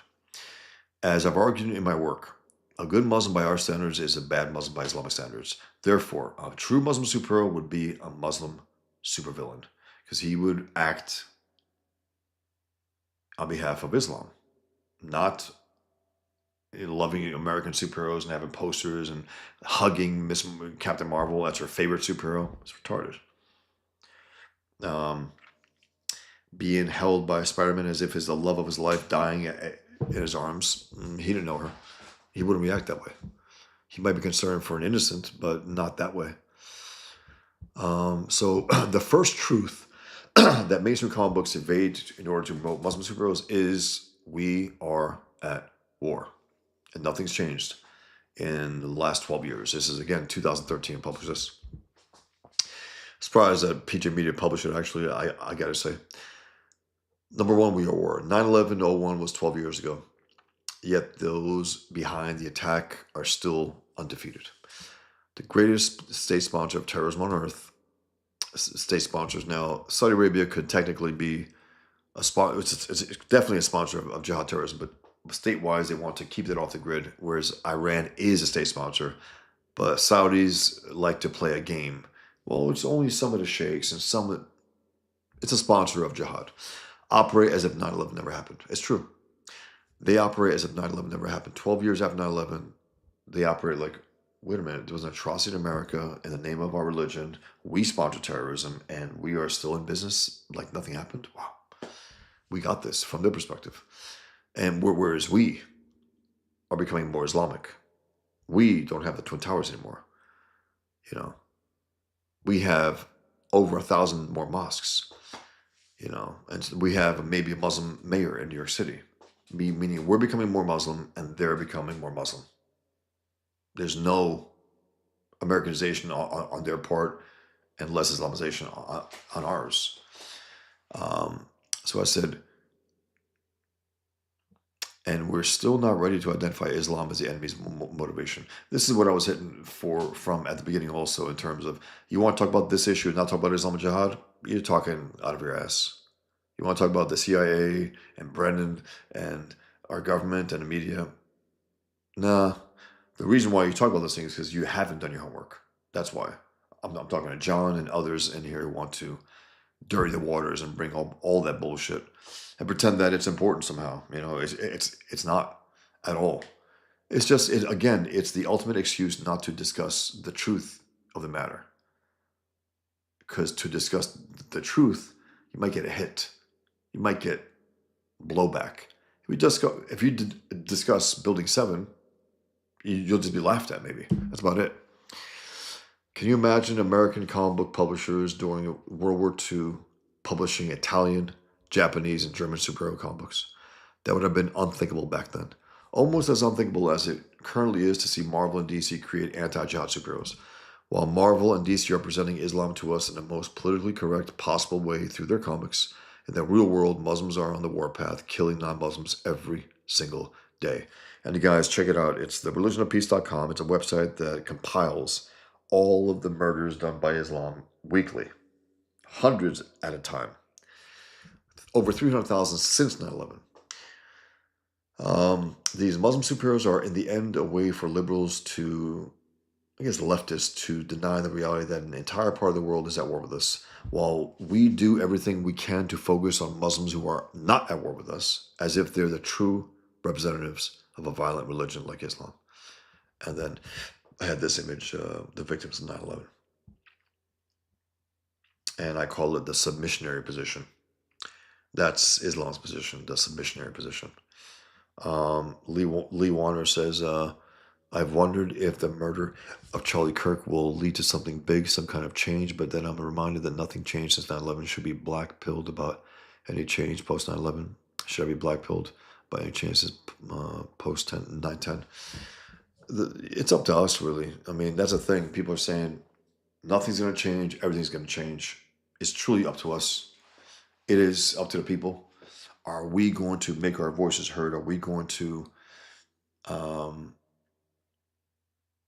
continue and go further, and someone to take the place of that. And Ben Shapiro said, basically, to those who are saying that people are going to be cowed by this, he goes, "F you." He's still going to go to his colleges. He still does those things. Michael Knowles, he still does those things. Crowder doesn't, but Crowder has serious threats against him. He painted Muhammad with period blood. He played Muhammad like in a little skit years ago, so he has a serious threats against him, unlike these guys. So, you know, but I would love to see Crowder try to, continue his change my mind thing, which is what Charlie Kirk was basically doing. Change my mind. So we'll see. We just know that this is profoundly affecting people. It doesn't matter if you ever even thought well of Charlie Kirk. Doesn't matter. It's horrific what happened. That's it's un-American. I mean, besides everything else, Americans, we are supposed to revere free speech. He was a free speech guy. He was out there persuading and discussing and talking about these things, and they shot him for it. They murdered him for it. And they try to make him out to be a villain. He's not. He's a little milquetoast. If there was any criticism against him, he's a little milquetoast, really. So the second reason, the second truth mainstream comic books evade to promote Muslim superheroes is Islam means submission, not peace. You have to avoid that in order to publish Muslim superheroes and pretend that they're doing something good. You have to avoid the fact that Islam means submission. Doesn't mean peace. And I remember Tucker Carlson, a piece of shit, the old day. He goes, when I was told Islam means submission, I was like, good. It's good to submit to God. As if his submission to God is the same that Muslims do. As if when he submits to God, the same thing Osama bin Laden did, right? No. It's Allahu Akbar. Allah is greatest, greater than your God. That's what it is. It's a, supremacist religion. But again, talking out of his ass. And all they have to do to avoid all this is crack open that Quran and crack open books about Islam and Jihad. And that way they won't talk out of their ass. And that's why they don't read it, so they can continue talking out of their ass. A man called Plush said they missed Trump, so they settled for Kirk. Yeah, they did. He had less security, clearly, right? And I didn't know this, but because I didn't really pay close attention to Kirk. Again, he's a young guy. Didn't say anything radical. He didn't say anything that I'm not going to learn much from that. In other words, it's not just I'm not here to put him down. No, the point is that I just didn't feel like he's something that like I'm going to learn some real insight from that. I'm not. He was very good for younger people, inspire them to go out there and not be afraid to debate, to challenge the left and challenge Islam. That's important. But he didn't have the knowledge, to challenge Islam and stuff, or else he was okay. He said the old day recently, 2 days ago, I even challenged him the day before he was murdered. He said, Islam is the tool that the left is using to slit America's throat. True. And then, if he believes that, meaning he believes it's evil, right?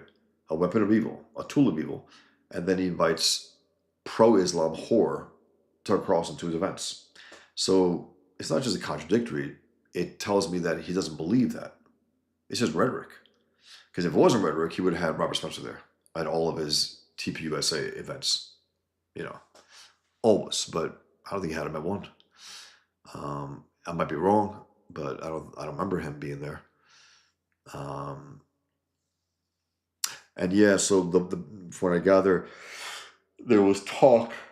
Everyone knew that Charlie Kirk would run for president one day, and maybe that got to the left, and maybe they said, okay, we couldn't get Trump, but we can get maybe a future president, a young guy, who has maybe a bright future at this, who's articulate, who can challenge the left and kick their ass ideologically at all times. Debate-wise, he never had any competition. The left is stupid. They're fat and lazy now. There was a time when they at least had a pretense of defending their ideas, they don't bother anymore. They shoot their opponents. They lose debates, they kill. So Islam means submission, not peace. The only reason we're talking about Islam is at all today is because it doesn't mean peace. Islam literally means submission, and it demands that Muslims submit to the will of its malevolent God, Allah. September 11, 2001 is when Americans really began to discuss Islam. Fortunately, most of that talk ended up giving the religion the benefit of the doubt, either by ignorance or by deception. But we always need to remember that it was death and destruction, not peace, not understanding, which started our conversation about Islam. In general, Islam, not any alleged deviant form of it, means misogyny, censorship, anti-Semitism, homophobia, wife beatings, beheadings, honor killings, pedophilia, child marriages, murdering infidels, etc. And while jihad literally means struggle, its dominant historical meaning has been holy war. And I'm glad to say that even in Merriam-Webster's dictionary, I check in every so often, the chief definition is holy war fought in the name of Islam. I love that because leftists and Muslims and cowards on the right, it means submission, like struggle. Historically, it's always meant war. And it's in the aftermath, meaning when Islam has conquered the world, is when you can engage in your quote unquote peaceful jihad, right? Huh. Maggie says, damn, YouTube won't even let me chat certain stuff. Damn it, guys. You think they cracked down today, post Charlie Kirk murder and on 9/11, maybe? I wonder what they're going to do to my video after the fact. We'll see. Terrible. This platform really sucks, man. It really does. Really sucks. They're such assholes. It's like, they've been playing roughshod over everyone because, like, we're the only guy in town. It's like, all right, you're going to need your Burger King, McDonald's at some point. You're going to need your Pepsi. And Rumble could be that, but, they have Crowder, a few other names outside of that. Not really. I can't, get any foothold there. I try to, get people to sign up and stuff, and I can't even do it live on there. They give me a streaming key. Why would I need a streaming key? Just make it easy. They don't. It's a toughest place to stream, I found personally. Anyway, and the jihad against us is being fought by the enemy on every possible front: military, cultural, legal, political, etc. In the meantime, we seem content to limit our defense efforts to simply sending our troops to Muslim countries with their hands tied behind their backs, placing them in unnecessary danger by rules of engagement concocted by gutless politicians that only help the enemy. A great American military has no chance in hell of defeating the enemy when Islamophiles like George W. Bush and Barack Obama are calling the shots. The more of us who understand the nature of this enemy, and the more willing we are to tell the truth about it, the more Washington, D.C. is pressured to act more rationally against an enemy who sees all of us as guilty until proven Muslim. And that's what we are. We're guilty until proven Muslim. As Muslim Bassam Tibi puts it, those who resist Islam cause wars and are responsible for them. Let me repeat. Those who resist Islam cause wars and are responsible for them. This enemy means business, and they're prepared to say and do anything to kill us, while we're not even willing to be honest with ourselves about the exact nature of what we're facing. So the third truth that mainstream comic books evade in order to promote Muslim superheroes is Islamophilia. Not Islamophobia is our problem. That's true today as well. It's Islamophilia, not Islamophobia. That's our problem. This unwarranted respect and appreciation and love for Islam. There's no such thing as Islamophobia. No such thing. It's like saying Nazi phobia. That's what it is. It's the same shit. It's an enemy creating this idea in order to try to shut us up. That's it. Lee Warner says, do you have any speculations on what premises are guiding Tucker's actions? Like how in The Fountainhead, the character's actions follow some premise? I don't know. Not yet, at least, Warner. After he left Fox, I was watching some videos. I was like, something smells here. His attitude post 10/7 was really, first of all, silent. And then when he was asked about it, about the atrocity in October 7th, he said, I'm focused on America. It's like, okay, you can be focused on America and say that was a horrific tragedy, a horrific atrocity. You can say that, but he didn't say that. What he did say was that I'm shocked at how emotional Americans are, about this. I'm just shocked. You're not. You're not shocked at the horror. And then he said he was focused on America. When he was asked about Israel, he said he was focused on America, America first, America first. What did he do? He proceeded to go on a global tour. Where? Mainly Islamic hellholes. Islamic hellholes. He went to meet that piece of shit, Andrew Tate, in what country he's holed up in right now? Not Bulgaria, somewhere else. And then he goes to Moscow, remember? And he made a fool of himself. He said Moscow is nicer than any city in America. And those in Moscow are like, what the fuck's he talking about?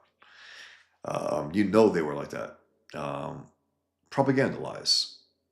Propaganda. Went soft on interviewing Putin, went hard on interviewing Ted Cruz, go soft on interviewing everyone else besides conservatives. He's a leftist. He's leftist. That's what he is. Anti-capitalist. Has always been anti-capitalist, by the way. Always. Um, what does it tell you? If he's anti-capitalist, what's left? What's left? He's a leftist. You don't like free market, so you want, I guess, I guess, I guess the socialism, right? Um, Mikey says, I think it's certain words you can't use. I wasn't even saying anything bad. Huh. Is that just today, Mikey and Man Called Plush? So again, the third truth mainstream comic books evade to promote Muslim superheroes is Islamophilia, not Islamophobia, is our problem. In the first pages of the debut story for DC's Muslim Green Lantern, this is what I mentioned earlier, they tried hard to sell the idea that it's tough to be Muslim in post 9/11 America by making him out to be the victim of Islamophobic attacks. Forget about the thousands of Americans who were butchered by Muslims on 9/11. DC seems to be telling us, just focus on this poor Muslim victim who's been mistreated by Americans. Since the widespread post 9/11 anti Muslim backlash that the media was bracing for never came, Islamophobic attacks in the years following have had to be exaggerated, made up. Even in the 2013 U.S. hate crimes report, Jews are still attacked 5 times more than Muslims, and it's still the case today. No matter what the Jew-hating rats say.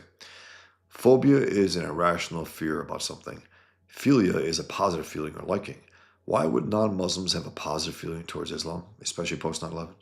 There's nothing irrational about fearing an irrational ideology that dehumanizes women, Jews, homosexuals, lax Muslims, and non-Muslims. So it's Islamophilia, an uncritical acceptance of a hostile religion, that's our problem, not any so-called phobia about it. The below graphic is part of the Shadow Knows blog series. But the old serial, the Shadow, the Shadow Knows, right? Um, what evil lurks in the hearts of men. So I always had like I did this in my old blog that's been bombed out of existence by Google, by the way. The rats at Google. I used to have a certain thing that's the lie, and then in shadow the truth, like the Shadow Knows, right? So is Islamophobia that's a problem? It's Islamophilia that's a problem. So the fourth truth that mainstream comic books evade in order to promote Muslim superheroes is appeasement doesn't work. The more we say Islam means peace, the more peaceful Islam becomes. And Islam means peace. I'm trying to make a joke there. The fact that DC Comics finds it necessary to have their Muslim Green Lantern be part of not one, okay, but 2 popular superhero teams series tells me they know this character can't carry his own weight with their readers. He's in Green Lantern Corps. He was in the Justice League. It's like, and they also did that with Miss Marvel. She was in Avengers. She was in Champions. She was in X-Men. She was in, she's all over the place now. They're trying to make her popular and they can't. They're like, God damn it. And again, Muslims don't even like her. They say there are 2 billion Muslims. She can't even sell thousands of comics. Mike says, good to see you in the chat. You're funny, bro. Yeah, I just noticed it today, Bosh. That sucks, man, Mikey. Sucks.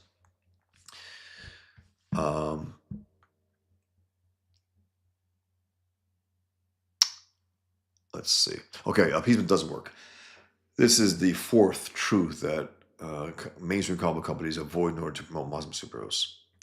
Um, they made the Muslim Green Lantern part of two superhero teams. And I said, but two popular superhero team series tells me they know this character can't carry his own weight with their readers. It's fact. A big reason is that we all know Muslims have done nothing to deserve the constant tributes they receive from us. Nothing. Nothing. They've done nothing to deserve these tributes that we constantly give them. What's the likelihood of Saudi Arabia and Iran publishing comic books with American and Israeli superheroes? That's the equivalent, guys. That's the equivalent. As likely as Obama becoming a born-again capitalist, our appeasement has turned the enemy's hatred of us into contempt.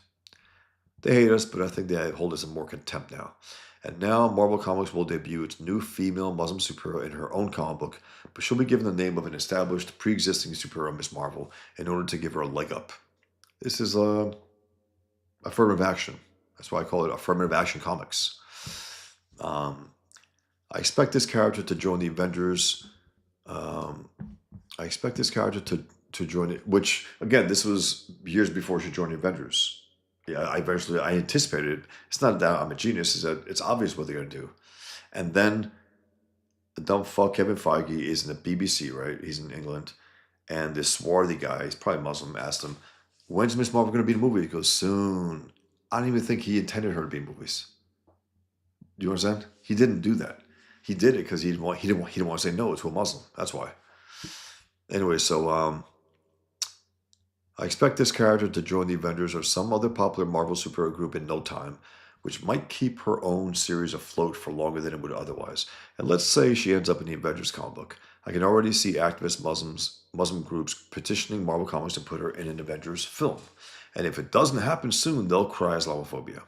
Marvel, on giving this unearned tribute to Islam, has now opened the door to Muslims demanding a male Muslim superhero as well, which they got. I forgot what his name, the Amulet, I think. The Amulet is another guy who debuted in Miss Marvel's comic, another Muslim superhero. On top of that, they're infesting with Muslim superheroes now, Marvel and DC. Infested, and after that, there could even be talk about why it is that one of the great superhero icons hasn't converted to Islam yet, and so on. Again, where's the equivalent of this in the Muslim world? Where is it, guys? At one of my talks, an attendee made the observation that it's we who are putting sheep's clothing on wolves, on the jihadists, and I turned that into my cartoon below. I guess it's not here. That's the one cartoon that didn't pop up here. That sucks. Anyway, it was leftists putting on like a wool coat, right? Like a sheep's clothing on a wolf Muslim with big claws and sharp teeth, right? And he puts it on, nice, eh? And he walks away, and the Muslim goes, whoosh, slashes his back. He's like, ah. So the fifth reason why mainstream comic books, the fifth truth that mainstream comic books avoids in order to promote Muslim superheroes is Islam doesn't sell from Muhammad to today's Islamic comics. Muhammad was only able to sell Islam to around 150 people in 13 peaceful, aka powerless years. That's a fact. Only after he revealed himself to be a murderous, sore loser did he attract a following of cutthroats whom he led in forcing large masses to submit to Islam. 13 years he was trying to persuade people. He couldn't do it. 150 people tops. When he started raiding Jewish caravans, they're like, I like this religion. Let me join it. When he started killing others, like, we can, wait a minute, we can maintain everything we've done for centuries now, Arabs, right? But we can give a religious cloak on it. Nice. That's what they were thinking. Yeah, that's right. I mentioned it in the last truth that I wrote here, Mikey. Did you listen? Yeah, it's that Simon Baz, the Muslim Green Lantern. Terrible. And then also, what was it? Dust or Dusk, that unfortunately I think Ethan created.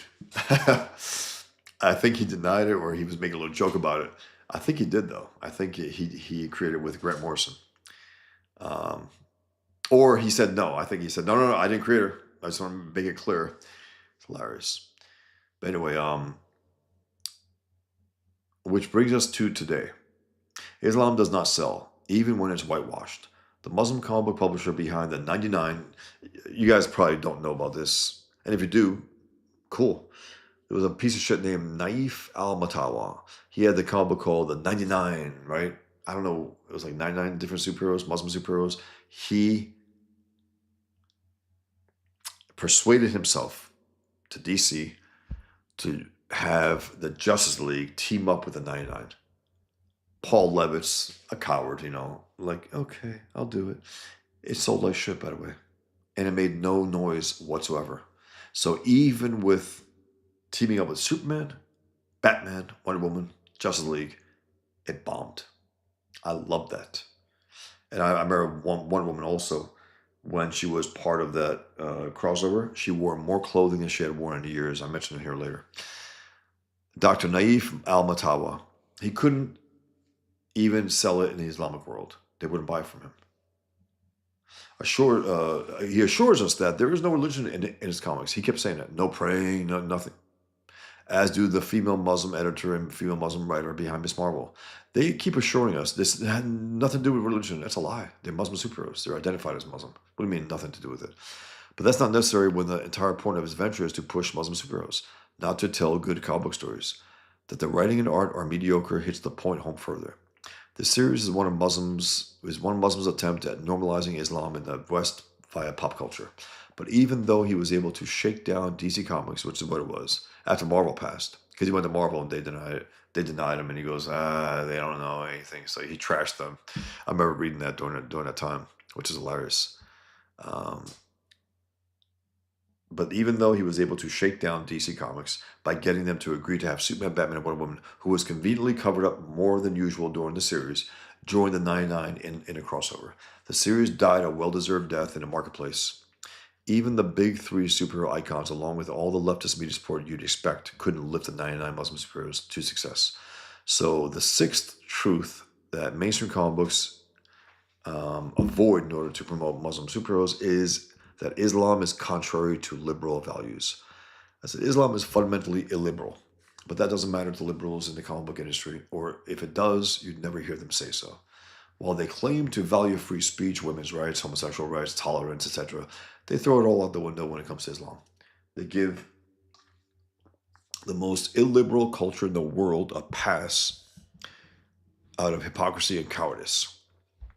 In terms of how different the Muslim world is from ours, consider how we habitually refer to it as the Muslim world. It's like an alien planet now. It's a way of recognizing how separate, how alien that part of the world is to America, to the West. And I drew a cartoon a number of years ago. It's a world where the bad guy won, the Islamic world. It's a world where the bad guy won. We're taught to value human life. Muslims are taught to value Islam. We see Hitler as an evil icon of evil. Muslims see him as their favorite infidel. I grew up in New York and had family members who were merely lax Muslims who nonetheless admired Adolf Hitler. I was reminded of that after 9/11 when I read a Palestinian say that while Hitler was good, he didn't kill enough Jews. Meaning he didn't kill all Jews. As for women's rights, they're non-existent in the Muslim world.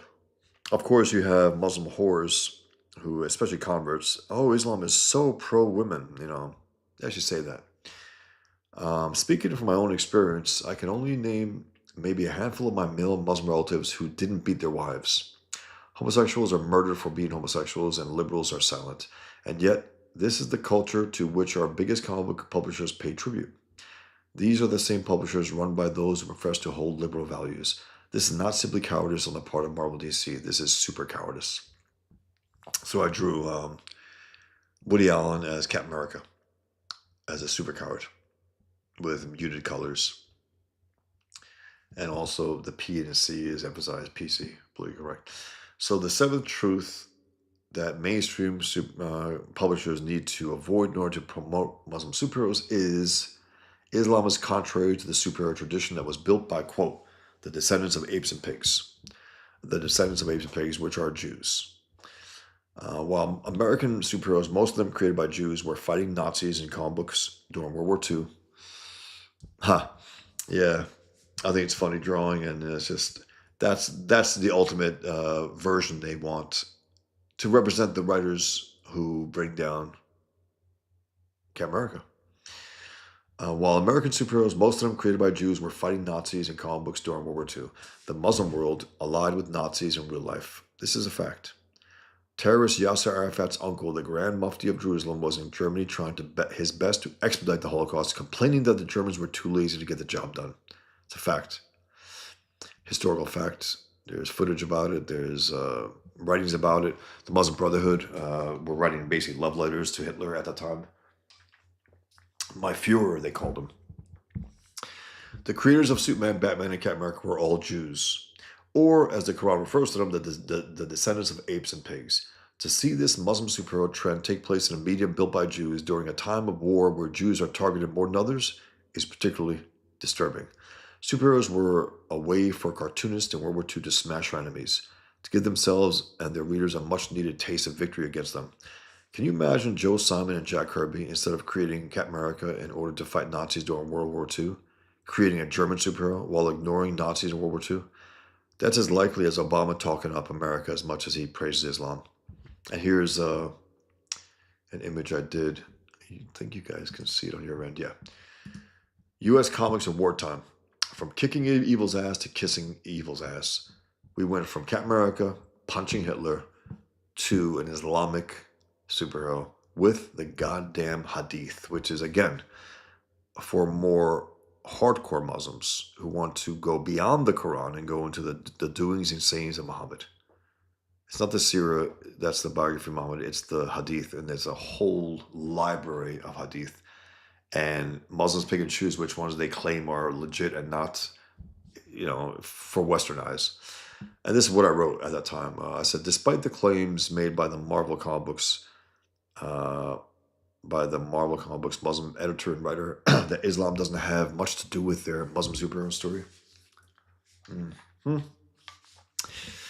Notice that on her debut cover, she's wearing a scarf made famous by jihadists, in particular by Muslim terrorist Yasser Arafat, as I called him because he liked young boys.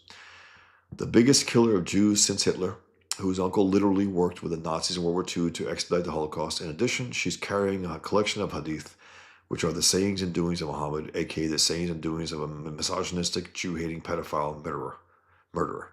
If Marvel wanted to actually earn the accolades they're getting for this, that it's a bold and risky move, they should publish my graphic novel, The Infidel, featuring Pigman, and also have her renounce Islam and go after jihadists. How about that?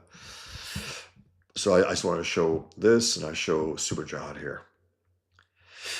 That's Pigman's arch villain. So I got 3 more truths. So the 8th truth that mainstream comic books avoid in order to promote Muslim superheroes is good Muslims by our standards are bad Muslims by Islamic standards. Jihadists are Islam's heroes. A Muslim superhero, if at all devout, would not act like your average non-Muslim superheroes the way the current Muslim superheroes are behaving in their comic books. They would act in the name of Islam. And that means acting in a way that are antithetical to the American way. They would do things that Islam commands that they do. And the more devout, the more potentially dangerous the Muslim superhero would be to non-Muslims. Being a jihadist, fighting, killing, and dying in the name of Allah is the pinnacle of being a Muslim. When people say not all Muslims are terrorists, as if they've stopped your argument cold, you need to remind them that not all of our soldiers are as well. Not all of us are soldiers as well, meaning not all Muslim terrorists, not all of us are soldiers. Heroes are a small minority in any culture, and the same goes for Islam, whose heroes are the jihadists. What the hell, I was still writing liberal back then. What a leftist considers to be a Muslim superhero and what a Muslim superhero would be. I don't know if they did they change it here? They could have. I doubt it, but I don't know. According to Islam, are 2 completely different things. Let me reiterate. A hero by Islamic standards is a villain by Western standards. Islam's heroes are our villains. That's a Pigman's vow. The 9th truth that mainstream comic books avoid in order to promote Muslim superheroes is you can't insert 9/11 into superhero world without avenging it. Something I mentioned earlier. After a dozen years, DC Comics finally acknowledges 9/11 in its comic books, but keeps its Muslim superhero from retaliating against those who have hijacked Islam. Of course, the jihadists haven't hijacked Islam, but that's the premise of the Muslim superhero, that they're the good Muslims, the true representatives of the religion of peace, while the true believers are just a small minority of extremists. By the way, the only reason why we discuss Islam is jihad. And that's the one thing that they keep out of all these Muslim superhero comics, jihad. This is a premise that DC, now keep in mind, this is worth repeating. This is a premise that DC wants to implicitly push but never explicitly put to the test, so they avoid it altogether. Meaning, if they're going to, after a dozen years, DC Comics finally acknowledges 9/11 in its comics, right? But keeps its Muslim superhero from retaliating against those who have hijacked Islam, right? Of course, the jihadists haven't hijacked Islam, but that's the premise of the Muslim superhero, that they're the good Muslims, the true representatives of the religion of peace, while the true believers are just a small minority of extremists. This is a premise that DC wants to implicitly push but never explicitly put to the test, so they avoid it altogether, missing the opportunity to go down a dishonest path that would inevitably lead them to the truth that they want to avoid. DC Comics used to publish a comic book called Brave and the Bold. Used to. And then the 10th reason why mainstream comic books, the 10th truth that mainstream comic books avoid in order to promote Muslim superheroes is Pigman. You're the reason why I won't feel bad when we all die in a nuclear holocaust. I said that was one leftist's response, the most unhinged I've ever gotten to my Pigman work. I ended up using it as a blurb for my comic book. Pigman, or as the jihadist enemy refers to him, the Beast, is my anti-jihad superhero. I created him after 9/11 when I thought about what would be the last thing in the world the enemy would want to face, so I thought of a big, ruthless American ex-Muslim who knows the enemy's language in more ways than one, who dresses up in pigskin leather, hell-bent on making the enemy pay with their lives for 9/11. As he put it in chapter 1, they've come to kill us and will die for it. And even though the comic book industry has done its best to ignore Pigman, they couldn't do that the night I ended up on the Daily Show. Think about that also. You got all those leftists, right, at DC and Marvel. They put on the Daily Show and they say, oh, fuck. Here's that guy. He sent us his stuff. Dennis Kitchen was trying to push his stuff also. And they were forced to see me because I remember Dennis contacting me right after that, and others as well. Because it was, popular show, over 1 million viewers. Check out my full account here. So I had the video, I had my full account because I wanted to, as soon as I got back, I wrote everything that happened just to put it on record. The underhandedness that I expected them to be, but I said I want to promote Pigman, so it didn't matter. No problem, Mikey. Cool.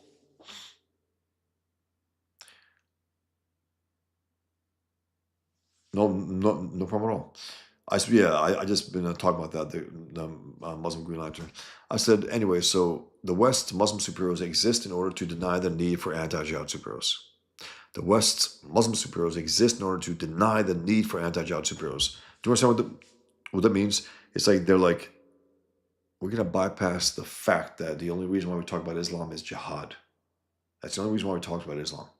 We all know that, right? Yeah, we all know that. But we want to bypass that fact. And let's just create Muslim superheroes, pretend Islam's good, and she's a representative of that. And we could bypass the entire thing about taking on this enemy in any capacity. And then, God damn it, that guy's doing it. Ah, shit. And he ended up on a Daily Show, meaning G. Willow Wilson, Marvel didn't end up on a Daily Show about Miss Marvel. I ended up on a Daily Show because of Pigman. Do you understand? Meaning it's like, of course they wanted to mock me and all that, but it didn't even interest a Daily Show to try to promote Miss Marvel. Other words, they would rather mock Pigman than promote Miss Marvel, which is good. Because people discover me that way also. The West's Muslim superheroes exist in order to deny the need for anti-jihad superheroes, and Pigman exists in order to show how we should respond, at least in fiction, to an enemy who forces average Americans to jump from skyscrapers to their deaths. And there's another character in Pigman's world, one who is determined to become the ideal Muslim, one who's determined to be the champion of the Muslim world, and once he achieves that state, he naturally becomes Pigman's archenemy. His name is Super Jihad, and he represents what a true Muslim superhero would be like if one is honest about the nature of Islam and its jihad. Um, very cool. Let me see something here. Let me see if I actually used liberal or leftist here. I'm just curious now in the original. But again, they took out all of the, let's see.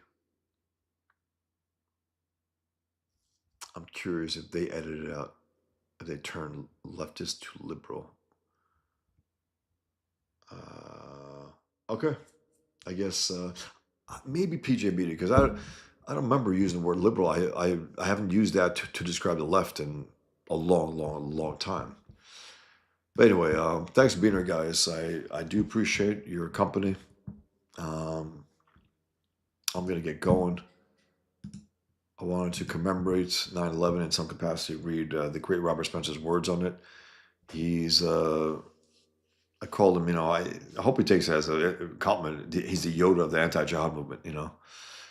Um, okay. Like you said, Super Coward's a good troll to pull on Mr. Commie Pig. All right, guys. So you guys take care. Be well. Until next time. Until next time. Take care. Thanks, Lee. Appreciate it. I appreciate you as well. I appreciate you, man. Thanks for streaming. I hope you get enough out of it to keep doing them. Definitely. I don't have super chats. This is my third YouTube channel last year. I kept getting them, kept getting my accounts knocked out. Unfortunately, a man called Plush. Unfortunately, so I do this because I think I just want to get out there, discuss these things, and then ultimately grow my channel and promote my work, promote Pigman, the second issue in particular, when I launched that after I fulfill issue 1. Anyway, guys, if you have any more comments, I'll wait a minute. Any questions, anything, let me know. Let me know, guys. I'll just wait for 1 minute. Let's see what's happening. In the meantime, let me check something here.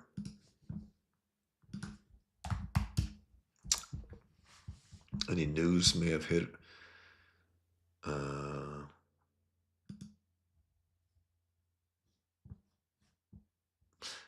Yeah, Alex Jones is again. Could Israel have played a role in the assassination? It's like also the assassination. He's not a head of state. Charlie Kirk. He's not. I call him a lying, evil piece of shit for even sending it out there. He's just an asshole. And here's a poll that I had earlier. The biggest projectors,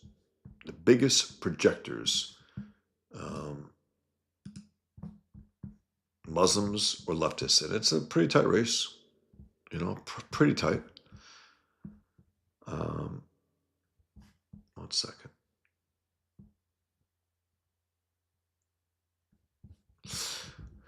Lee Waters says the Babylon Bee posted a funny picture matching the word cities put Daniel Penny's scarecrows on subways to deter crime. It's funny. I found it funny at first, but then asked myself, does comedy of that nature act as a pressure relief valve to suppress outrage and blow people back to sleep, or is it condemning the crime and thus good? I think could be both, Lee. But I think they come from a better place than just to do that. Yeah. Muslims call everyone who counters their terrorism terrorists. They think that, thanks, Mikey. Appreciate it, man. Thanks for being here. Thank you very much. Thanks, Plush. Thanks, Lee. Thanks, guys. And John as well.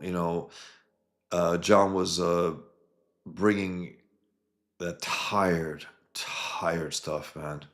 Just tired. The CIA, Brennan, what we did, the truth about Islam is very simple. The truth about 9/11 is very simple. An enemy that's been at war with civilization for 1,400 years hijacked our planes and flew them into our towers. That's 9/11. Everything else is noise. The weakness of our government, um, the working with the enemy in some capacity, all that's noise, man. This is a major threat, and in a nuclear age, we can't afford to have this enemy continue. We have to defeat it. It's too dangerous to exist in a nuclear age. What will they do with nukes? We know. They say Pakistan got nukes. Do they? I don't know. I don't know. I don't know if they do. They say they do. Do they? I don't know. I think they would have nuked, India by now. What would hold them back? Really? Reason? Humanity? No. Anyway, yeah, yeah. I mean, we weren't going after him for nothing. And unfortunately, the dumb fucks in our government squandered these incredible men and women who passionately joined the military post 9/11. They squandered that. They squandered that goodwill, that patriotism, that power by sending them into these hellholes with their hands tied behind their backs without allowing them to get bin Laden. They had to wait 10 years to get bin Laden because they let him escape. They were bombing mountains. It's retarded, you know. And they talked about maybe nukes. Don't talk nukes. Use nukes. Don't talk about it. Use them. Once you start talking about nukes, you're not going to use them, and that's what happened. But again, it warranted. You get almost 3,000 Americans. You bring down our towers, try to bring down the Pentagon and the Capitol building, which is what the flight in '93 was supposed to. That's nuke worthy right there. It's nuke worthy. Mecca, Iran, the greatest sponsors of jihad on earth, that would have ended jihad. You end the sponsors, you end jihad. That's it. Trump said something yesterday regarding the Charlie Kirk murder. It's still hard to believe, actually, and the horror of it all. The fact that his wife and children were there. The fact that there's students there, right? You got this savage. He's a savage. Murdering an innocent human being because he can't stand the fact that he kicks their ass in debates. But Trump did say something, and again, Trump says a lot. Sometimes doesn't back it up. I hope he does this time. He's talking about the organizations, the individuals who sponsor all of this violence in America, leftist violence, communist violence. That's what we have to do. The FBI has to crack down on the Islamic enemy within and the communist enemy within. Both of them. Every single institution, every single person who gets involved with it. I'm sorry, 1 second. God damn it. Sorry, guys. I have my messages up there. Don't like that crap. Apologize. Apologize to those who, I don't think you saw much, but still, those are private messages. Anyway, the point is, Trump said along the lines of, we're going to crack down on those who sponsor this. That's big talk, because that's what we should have done after 9/11. State sponsors of jihad, wipe the fuckers out. Whatever it takes. That's it. It's not regime change, wipe the fuckers out. It's not about regime change. Again, who cares? Who cares what ends up as a fact? You make sure that you kill them and say, you act up again, we're going to kill the new guys who would take over, and so on. We have the power to end this threat overnight if we want to. We do. It's not an exaggeration. And even today, for 9/11, we can still do what we should have done after 9/11. It's not too late. It's too late if we don't do it. Anyway, you guys take care, man. Be well. I will see you soon. Take care, guys. Be well, man. Thanks. Thanks, being here, as always.